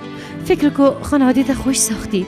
پدرمون به این عروسی راضی شد، اما ما به خاطر خوشی دیگر عروسی کردن نمیتونیم. یوسف میفهمم حق به جانب هستی. به از ما نمیخوایم می قسم شبا بادا. ما هم دیگر را به خوبی درک میکنیم. حتی لازم نیست گپ بزنیم. تو مرا درک میکنی بادا. این به خاطر است که ما و تو دوستای بسیار نزدیک هستیم یوسف، اما به خاطر عروسی ای کافی نیست. همراه کسی که یک جای زندگی میکنی به عنوان همسرت نباید او را دوست داشته باشی؟ یعنی قسمه که هوا را دوست داری؟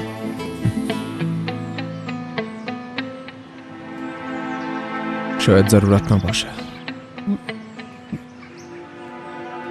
شاید اعتماد داشتن به همسر زندگیت کافی باشه. باور داشتن، احترام داشتن. تو در این مورد چی نظر داری باده؟ ما میخوایم تو هم همین قسم فکر کنی. البته اگه خودت هم خواسته باشی.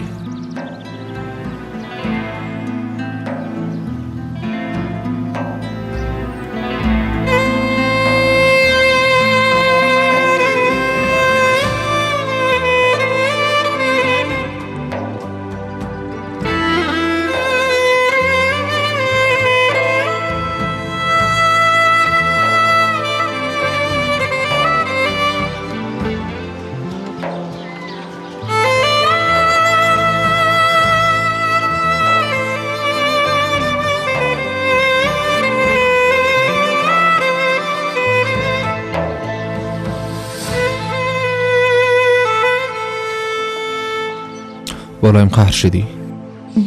نه خیر. در مورد گپایی که گفتم تو چی نظر داری؟ بادا ما یه همه را فقط به خاطر که از گذشته خود فرار کنم نمیخوایم. یه روزی به هر دوی ما خوب میشه. به خاطر خوشبخت ساختن تو هر کاری را انجام میدم. هر کاری را. با ما باور کن. یوسف خودت به این گپا باور داری؟ در حالی که عاشق کس دیگه هستی چطور این کار کردن میتونی؟ بادا اگه هر دوی ما بخوایم امکان داره میتونیم یک زندگی جدید شروع کنیم. فقط عاشق بودن کافی نیست. من را تجربه کرده دیدم. با چشمای خود دیدم. شاید دیگه پای من خلاف احساسات تو باشه. میفهمم. یک وقت ما مفکوره خدا درست فکر میکردم. به گپ کسی گوش نکرده کار دل خودم میکردم. حتی به گپ پدر و مادرم نمیکردم. اما ما اشتباه میکردم. یک گپ حالا فهمیدیم. اونا همیشه خوبی مرا میخواستن. برم راه درست نشان میدادن. و تو هم با من مناسب ترین شخص هستی. ای را قبول دارم و بالای گپ باور میکنم. من تو را بسیار خوب درک میکنم.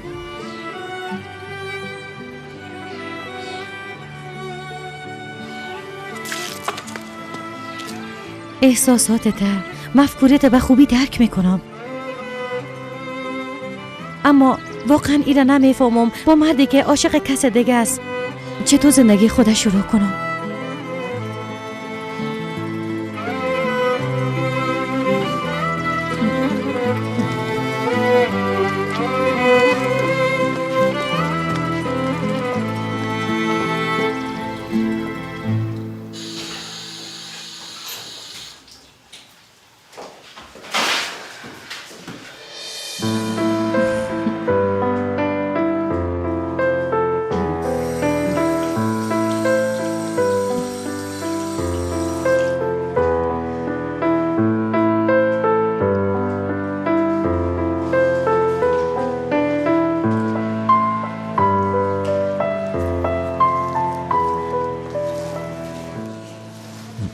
بادا؟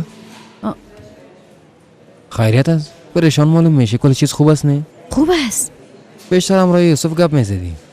از وضعیت خانم حمیده بسیار جگرخون است. کمی درد دل کردیم. او هم روزهای سخت را سپری میکنه. از یک طرف خانم کاکایم، از طرف دیگه هوا. قهوه بنوشیم؟ با ما 2 دانه قهوه بتن لطفا. 3 دانه بتن.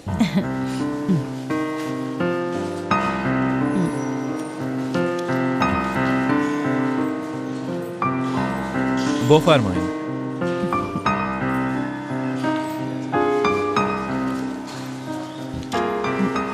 زنده باشی جانم.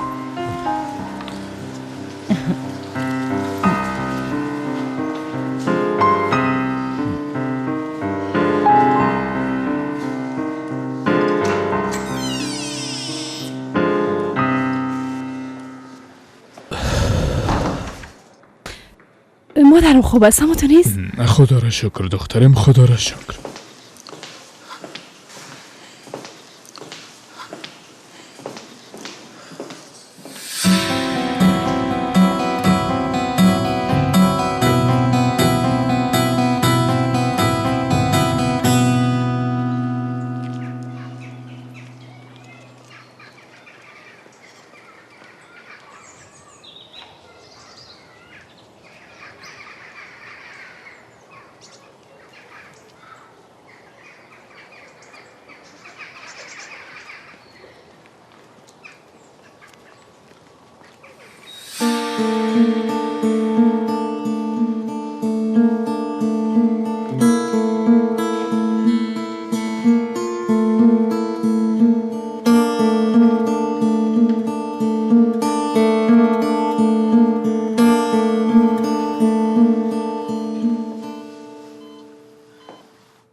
بفرمایین. یوسف بچه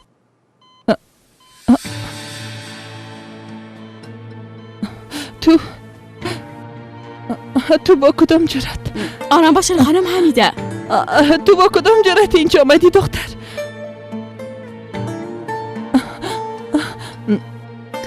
شفا باشه خانم حمیده. آمدی که ناتوانی مرا ببینی؟ لطفا آرام باشین، براتون خوب نیست. لطفا شما بیرون برین. گم شو از اینجا، از اینجا گم شو. آی ای که بین ما و بچه ما آمدی کافی نبود که آله میخوایی سبب مرگم شوی. گفتم گم شو دیگه، گم شو. خانم گفتم از اینجا بیرون برین لطفا.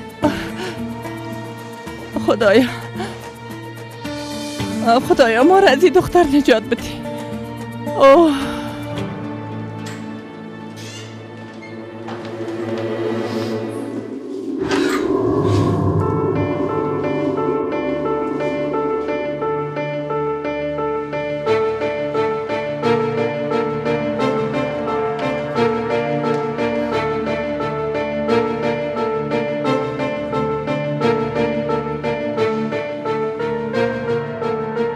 تو در اینجا چی میکنی؟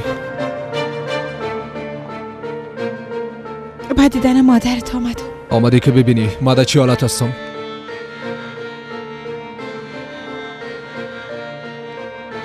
تحمل کردن نتونستم یوسف، خواستم در کنارت باشم.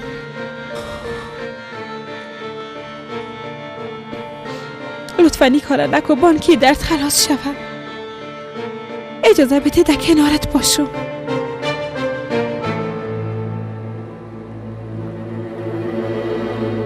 شما عملیات مشکل را سپری کردین، باید متوجه تان باشین. اگه مورد صحت من فکر میکنی او دختر از اینجا بیرون کن. بیرونش کن. بس است دیگه. بیبی به خاطر تو بچی وظف دیدیم، از زندگیم بیرون شو، مرا راحت بان.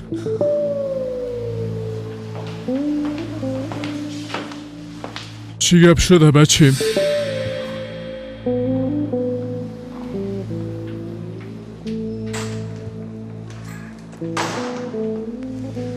تو دیگه اینجا چی میکنی دختر؟ نمیبینی تمام اتفاقات به خاطر تو است؟ از زندگی ما بیرون شو. پشتی کارا رو رها کن. دیگه نمیخوایم تو رو در اطراف یوسف ببینم. حال رفتم میتونی. هوا میشه از اینجا بری؟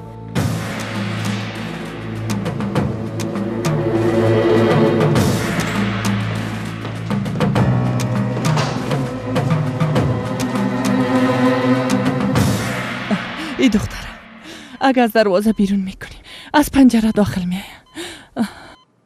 حال مریضی مرام بهانه ساخته. بدون کدام شهر می اینجا آمده. دختر احمق. مگه پای لازمه برش گفتم شما خدا جگر خون نسازین. بچیم اگه تو جگر خون نشی اما هم نمیشم. درست است مادر، درست است. اگه میگی درست است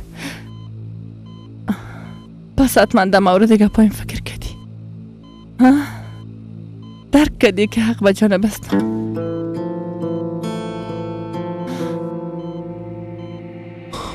با بادا پیشنهاد عروسی دادم مادر.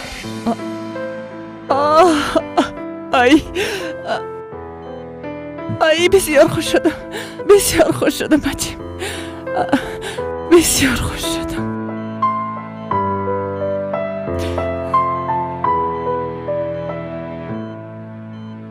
آسته آسته. احتیاط کو. یک دانه. بله بله. بسیار خوب. هوا بسیار خوب است. با پارک رفته با هم میشینیم، قسم میکنیم، هوای تازه میگیریم.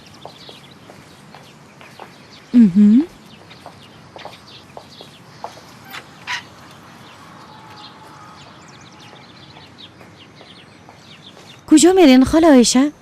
میخواستیم بیرون بریم، کم قدم بزنیم. حال رفتن نمیتونیم، باید لوازم جمع کنیم. اما چرا دخترم؟ به استانبول کوچ میکنیم.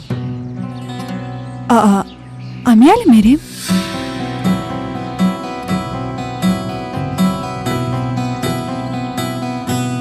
یک دانیم بهترین کار انجام دادی. با من باور کن، با هم بسیار خوشخواد بودیم. با خودت یک فرصت بدی، گپ مرا قبول کن.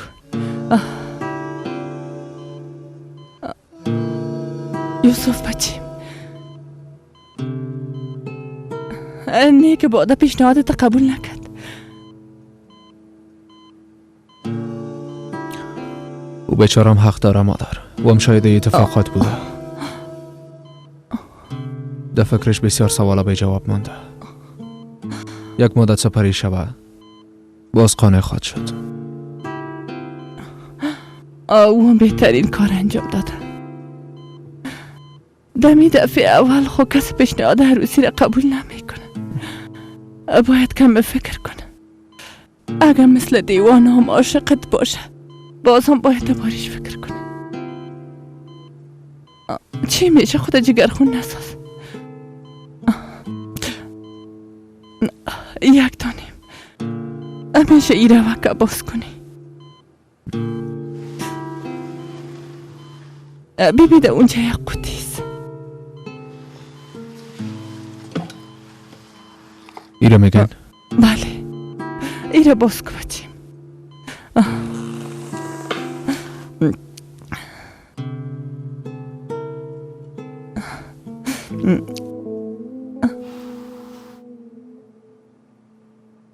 این انگشتر یادت هست؟ ایره با یاد داری؟ با یاد دارم مادر. در روز نکاح پدر کلانم برم داده بود، به او هم خوشوش داده بود.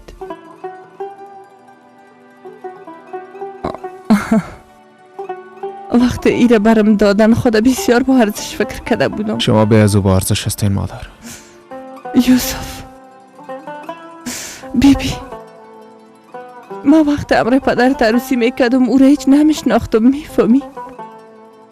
اما امرش عروسی کردم، او هم سفر زندگیم شد. بعضی اوقات با هم گفتگو هم کردیم، از هم خفه شدیم، باز هم کوشش کردیم که هم دیگر را بشناسیم، اما بالاخره موفق شدیم. یک دانیم بیبی، شما چقدر بزرگ شدیم. چرا؟ به خاطر که در بین ما چیز مهمتر از عشق وجود داشت بچیم که اویی بود اعتماد، احترام و ای همه با خود عشق و محبت متولد ساخت جانم. اگه تو هم باباده این احساس بدی که همه چیز ازش توقع داری، باور کن بسیار خوشخواد بودیم. گوش کن، پیشتر هم گفتم بعد از این باید بعضی چیزا به صاحبای اصلیش سپرده شوند بچه. ایره ده انگشت بادک و یک دانیم.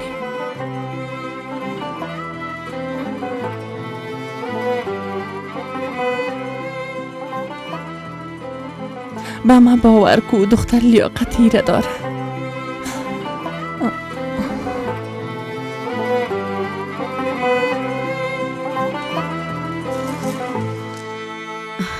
انار ما بیرون میرم. تو متوجه اینجا باشی، فهمیدی؟ توبه توبه. دختر تو اینجا چی میکنی؟ نه که دیوانه شدی؟ باید با هم گپ بزنیم خاله. بزوده خانه کسی نیست. تو از کجا میفهمی؟ آژانس خبررسانی برات گفت. خاله اگه در شفاخانه هستن اما تو نیست. لطفاً برام نگوی که شفاخانه رفته بودی. تحمل کردن نتونستم. بد کردی که نتونستی. بیرون برو.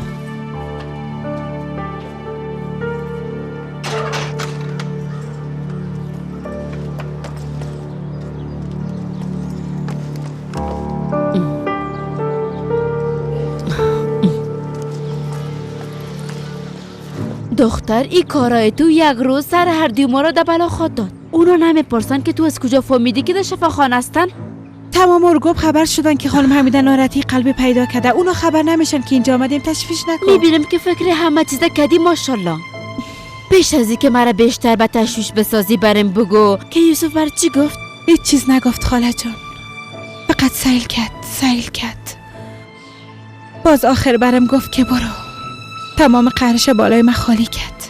اما وقتی به چشماش دید و میره فهمیدم و درک کردم که او من واقعا دوست داره. چی فرق میکنه اگه دیوانه تون باشه؟ مطمئن هستم که او حمیده این مریضی خود بهانه ساخته و در مقابل یوسف ازش استفاده میکنه. به نظر این مریضی وقت پیدا شده که همراه یوسف خان دمی بارا گپ میزدن. هر کس هر کاری که کنه، هر دومه که برم بسازن بازم یوسف از عشق خود نسبت به من هرگز منصرف نخواد شد خاله. این یک روز خود فهمیدین. انشالله که همه قسم خود بود. انشالله. هر دیگه. خداحافظ.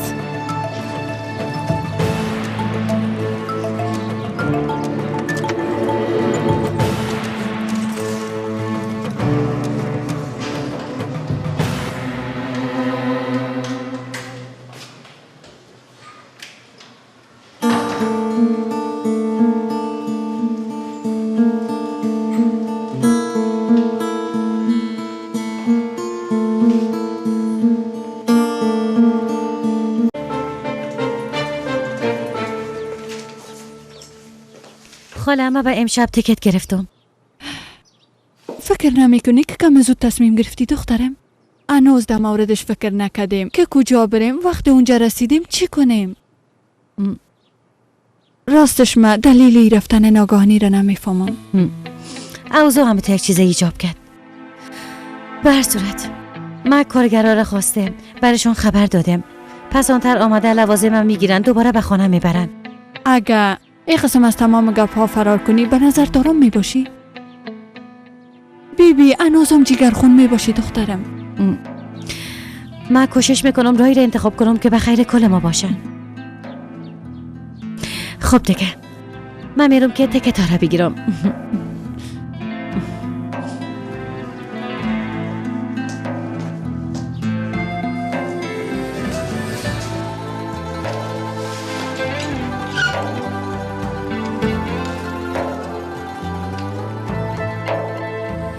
یعنی واقعا یوسف خان همراه خانم با عروسی میکنه؟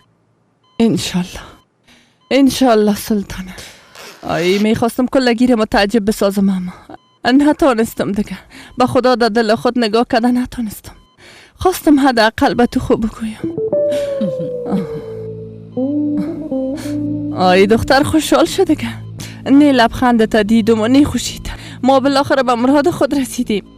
نه خیر، من خوش شدم چون ناگهانی شنیدم که همه تعجب کردم. بله همه چیز رو برا خود شد. بچه من به گپایم باور کرد. انشالله اونام به مراد خود برسن و عروسی کنن. باز دیگه آرزویی برم باقی نمیمونه. انشالله خانم، انشالله. من یک بار تشناب میرم. سلطانه ها بیبی برات چی میگم؟ در مورد این موضوع هیچ کس خبر نداره، فهمیدی؟ به علماز خانم نگفتین؟ او هم خبر نداره. گوش کن. اگه ایگه به گوش کس رسید، حتی اگه او شخص از خویشاوندهایتان باشه، باز تر هیچ وقت نمیبخشم. نی رابطه بین ما خود ماند. و نی دوستی فهمیدی؟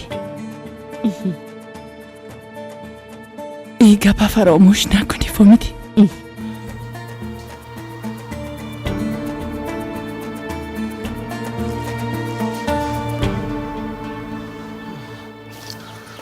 وقت ناگهانی رفتی و با زنگایم جواب ندادی. با تشویش شدم اینجا آمدم.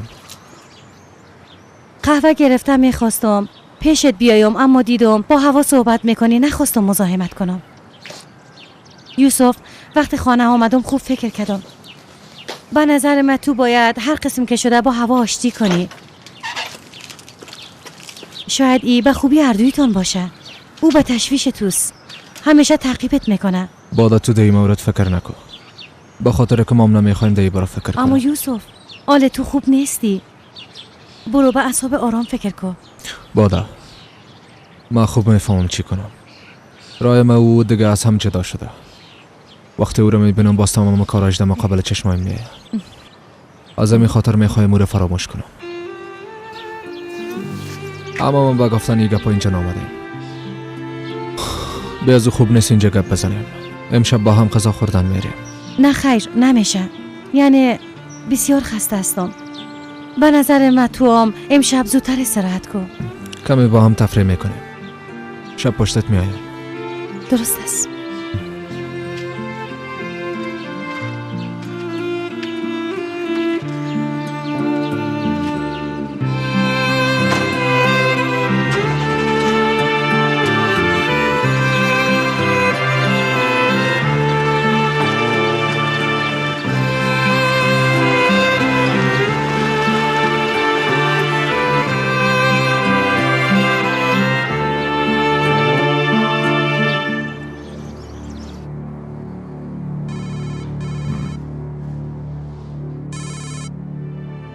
مشنوم خانم باده.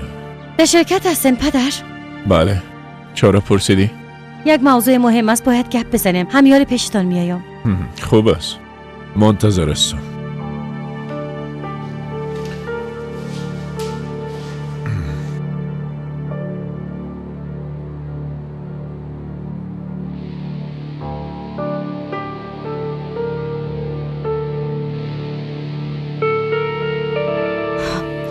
هوا منتظر است که چی وقت آشتی میکنن. یوسف به عروسی خود خلبافی میکنه.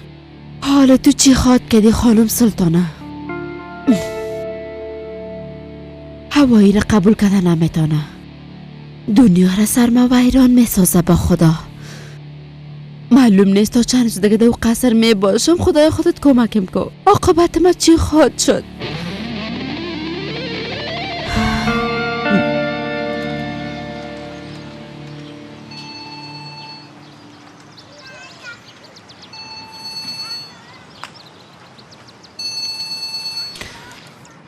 بله.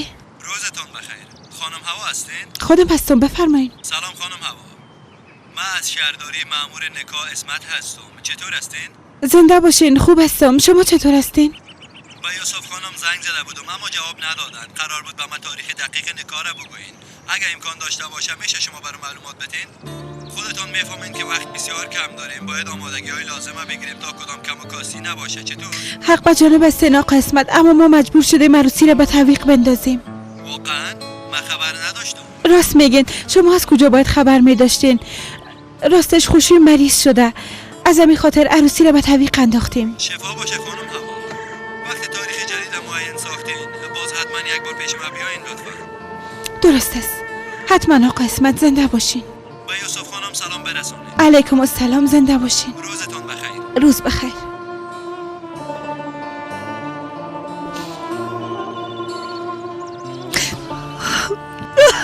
بله بیادر جان.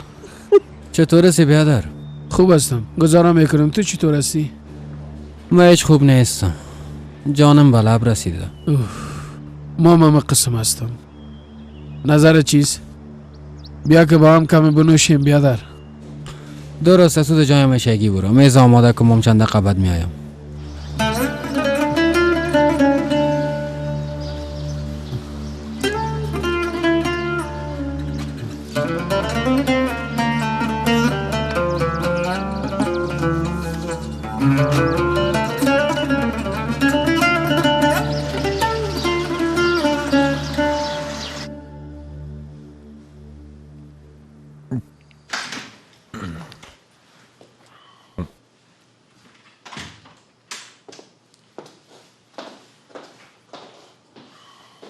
خوش آمدی باده.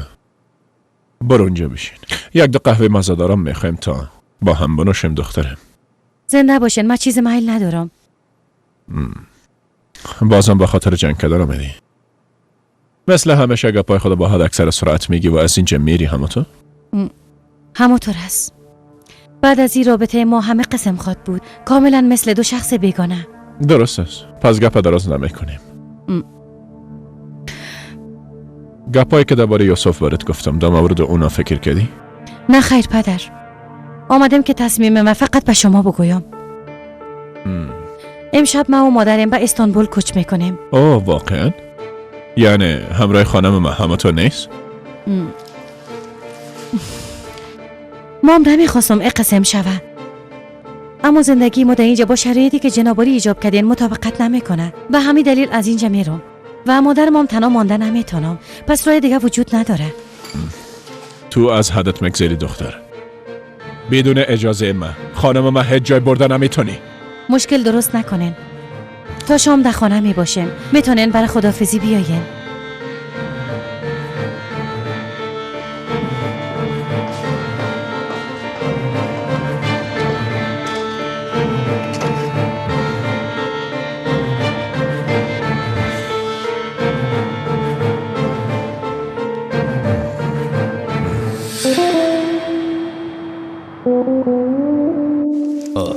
شام بخیر. بفرما دخترم، خوش آمدی.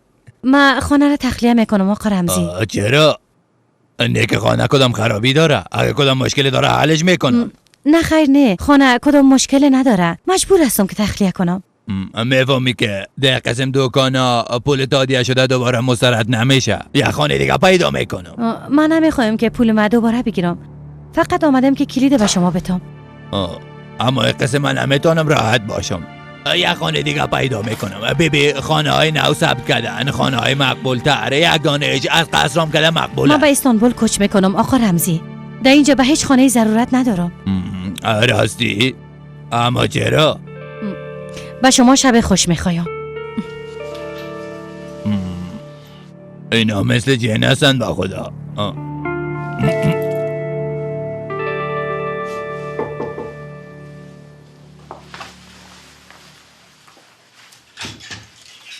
شام بخیر. یوسف بچیم تو اومدی؟ باده خانه است؟ راستش باده هنوز به خانه نامده.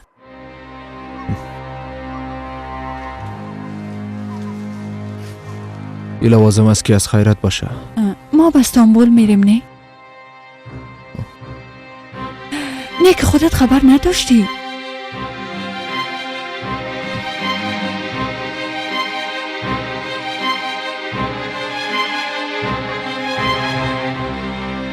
خبر شدم که از یوسف جدا شده، باز بسیار امیدوار شده بودم. چی دروغ بگویم بیادر. گلهای سرخ گرفته دویده پشت خانهشان رفتم. واقعا؟ این گفت برام نگفته بودی؟ چی رو برات میگفتم؟ که قلب ما چطور آتش گرفت یا ایره کوا چطور جان میکند. وقت مرا در مقابلش دید، چشمایش با چشمایم دوخت.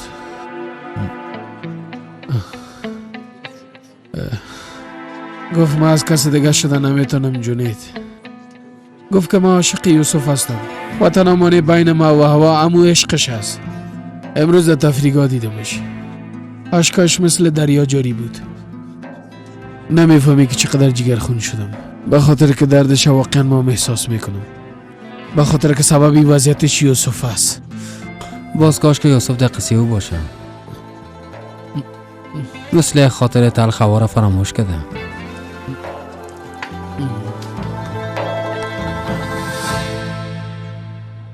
از همین خاطر همه چیزا جمع کرده کوچ میکنیم. ای گپ چرای قسم ناگهانی واقع شد؟ در این مورد دیگه چیز نگفت، اما به نظر من این کار به خاطر آقا جلال است. تو ده اینجا چی میکنی آیشه؟ به شام غذا آماده میکنم خانم سزار. تو داخل برو کمی خانه را جمع کن آیشه، ما و بچیم با هم غذا را آماده میکنیم. حالا درست است. شما خدا به زحمت نسازید. چی زحمته بچه؟ میفهمم تو پشت دست پخت ما بسیار دق شدی. حالا دیگه به ما کمک کو. ای بادنجانا را یک بار بشوی.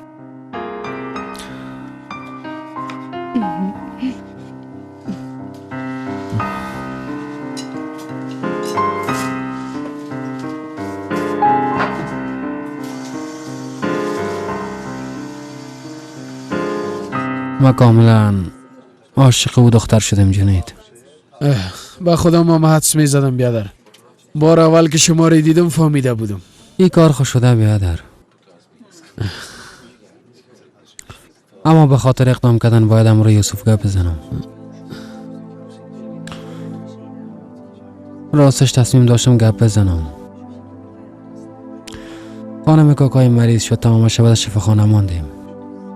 امروز تمام روز از پشتش دویدم اما هیچ وقت پیدا نکرد. اما تسلیم شدنی نیستم بیادر. هر چی زودتر امروز گپ زدم مانعش خواد شدم. بالاخره نفهمیدم که میخوایی مانع چی شوی. مانع یوسف. در زندگی همیشه او مانع ما شده. هر وقت خواستم کار بزرگ انجام بدم در راه ما سنگ مانده. خود شاهزاده خانجی اغلوها فکر میکنه. و ما یک بار اضافی ده دنیا ما درد و رنج بسیار زیاد دیدیم جنید بیادر. اما زندگی او همیشه با خوشی سپری شده. هر تصمیمش قبول شده. همگی حاضر هستن به خاطرش هر گونه قربانی بدن. و ای بار بادر سپر دردهای خود می سازم. بسیار می ترسم کور از من نگیره بیادرم. وقت به ای فکر میکنم که همراهی و عروسی میکنم میمرم. اجازه نتی بیادرم، اجازه نتی. برش کل گپا بگو. اگه بر رضایت نفهمید بزور برش بفهمن. پیش برو. بگو که بادر دوست داری. بگو که او عشقت است. از عشقت با تمام قدرت محافظت که محمد بیادر. اگه نی باز وضعیتت از ما بدتر میشه.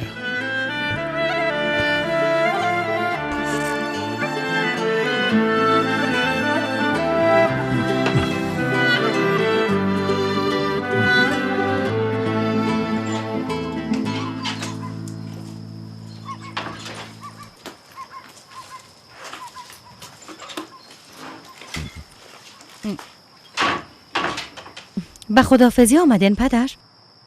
هیچ کس جای نمیره. پدر باور کنین حوصله گفتگو با شما را ندارم. نه حق خود خسته نساز. مادرت از این دروازه بیرون کردن نمیتونی. خودتان باعث ای کار شدن پدر. اگه به آرامی خداحافظی میکنین بفرمایین، اما اگه میخواین مشکل درست کنین برگردین.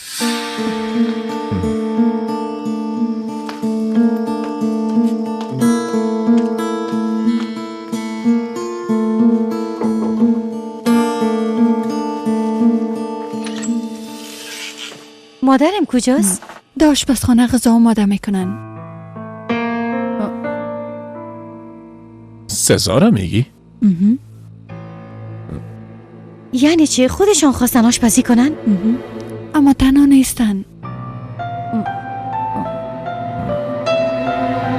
دهنت باز کو. اوه نوش جان. دستتان درد نکنه، بسیار مزه‌دار است. زیاد وقت آشپزی نکردیم اما هنوزم مزه دست پختم از بین نرفته بچیم. حالا ترکاری را سر دسترخوان ببر. باده حال خاط آمد. باز همگی ما این آمدن.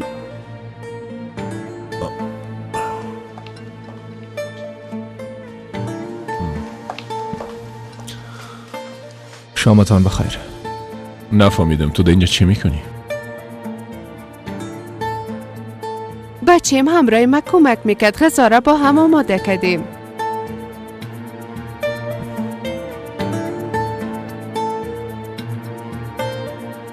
حالا جلال جان غذا را بگی و سر دسترخوان ببر.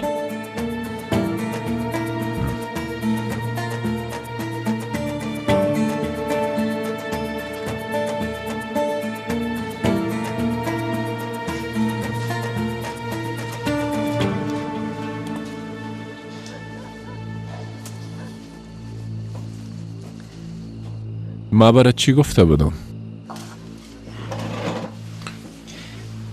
تو در این خانه چی کار داری؟ آمدم همراه باده گپ بزنم.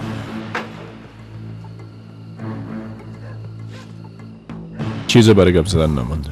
من برات شرط خدا گفته بودم. حتما قبول نکردی که باده تصمیم گرفته به استانبول بره.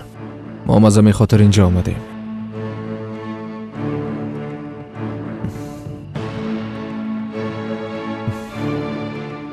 با باده پیشنهاد ازدواج دادم. آمدیم که جواب او رو بشنوم. اما فهمیدم که میخواه به استانبول بره. چطور یعنی؟ تو با باده پیشنهاد عروسی دادی؟ اما قبول نکرد، همه تا نیست؟ راستش اقام داره قبول نکنه. ناگهانی برش گفتم شاید متعجب شده باشه. اگه بتانم خانهش بسازم باز حتما مانع رفتن او خواهد شدم. خب تو به خاطر که او را دزداری پیشنهاد دادی یا به خاطر که من برات گفتم؟ امکان نداره به گفته شما این کار کرده باشم. خودم میخواستم این کار کردم.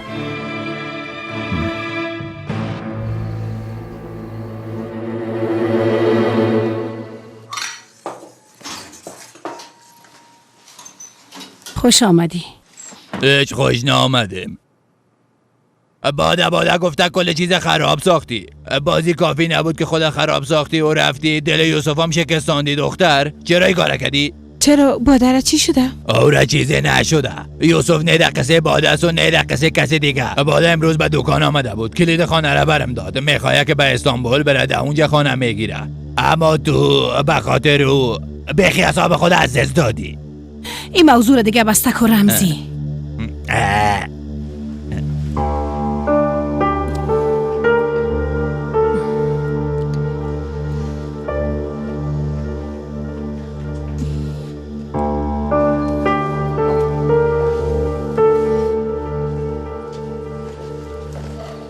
بیا دخترم بیشی.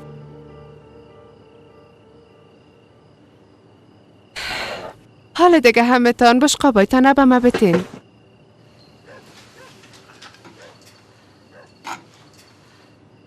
بسیار وقت می شد آشپزی نکرده بودم.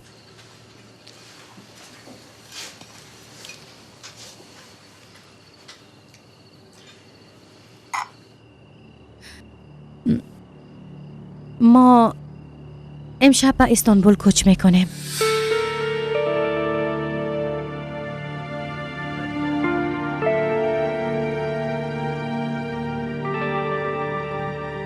میفهمم خاله عایشه برم گفت.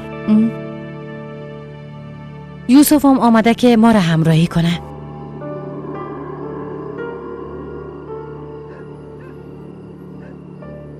نخیر، ما آمدیم که مانت شوم.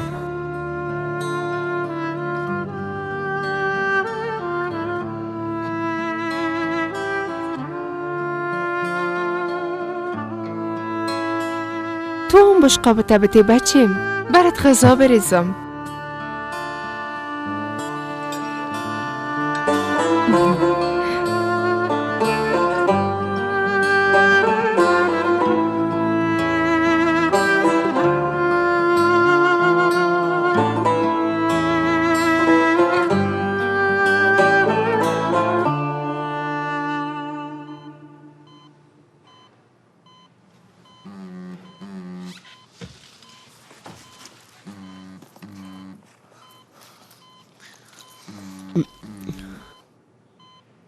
بسم الله.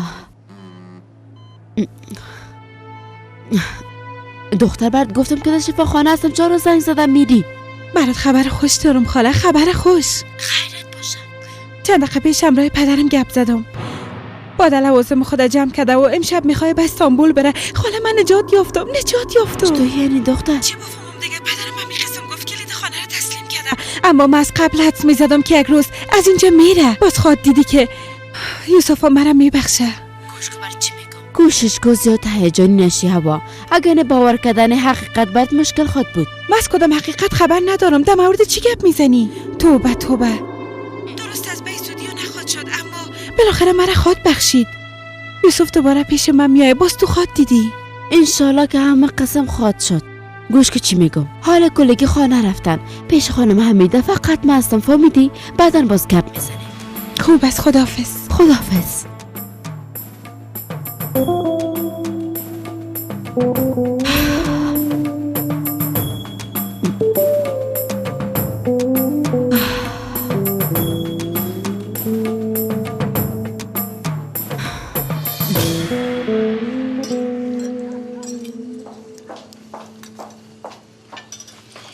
نوشابه میخوایی بچه؟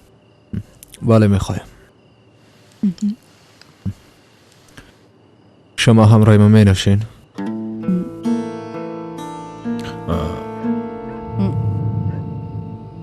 ام دفعه مرا ببخش. نوش جانت.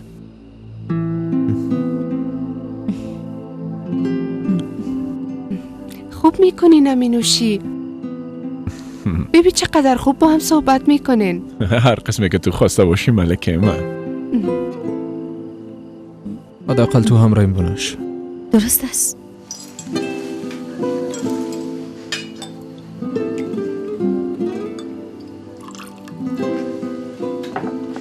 کم دگام میخواین؟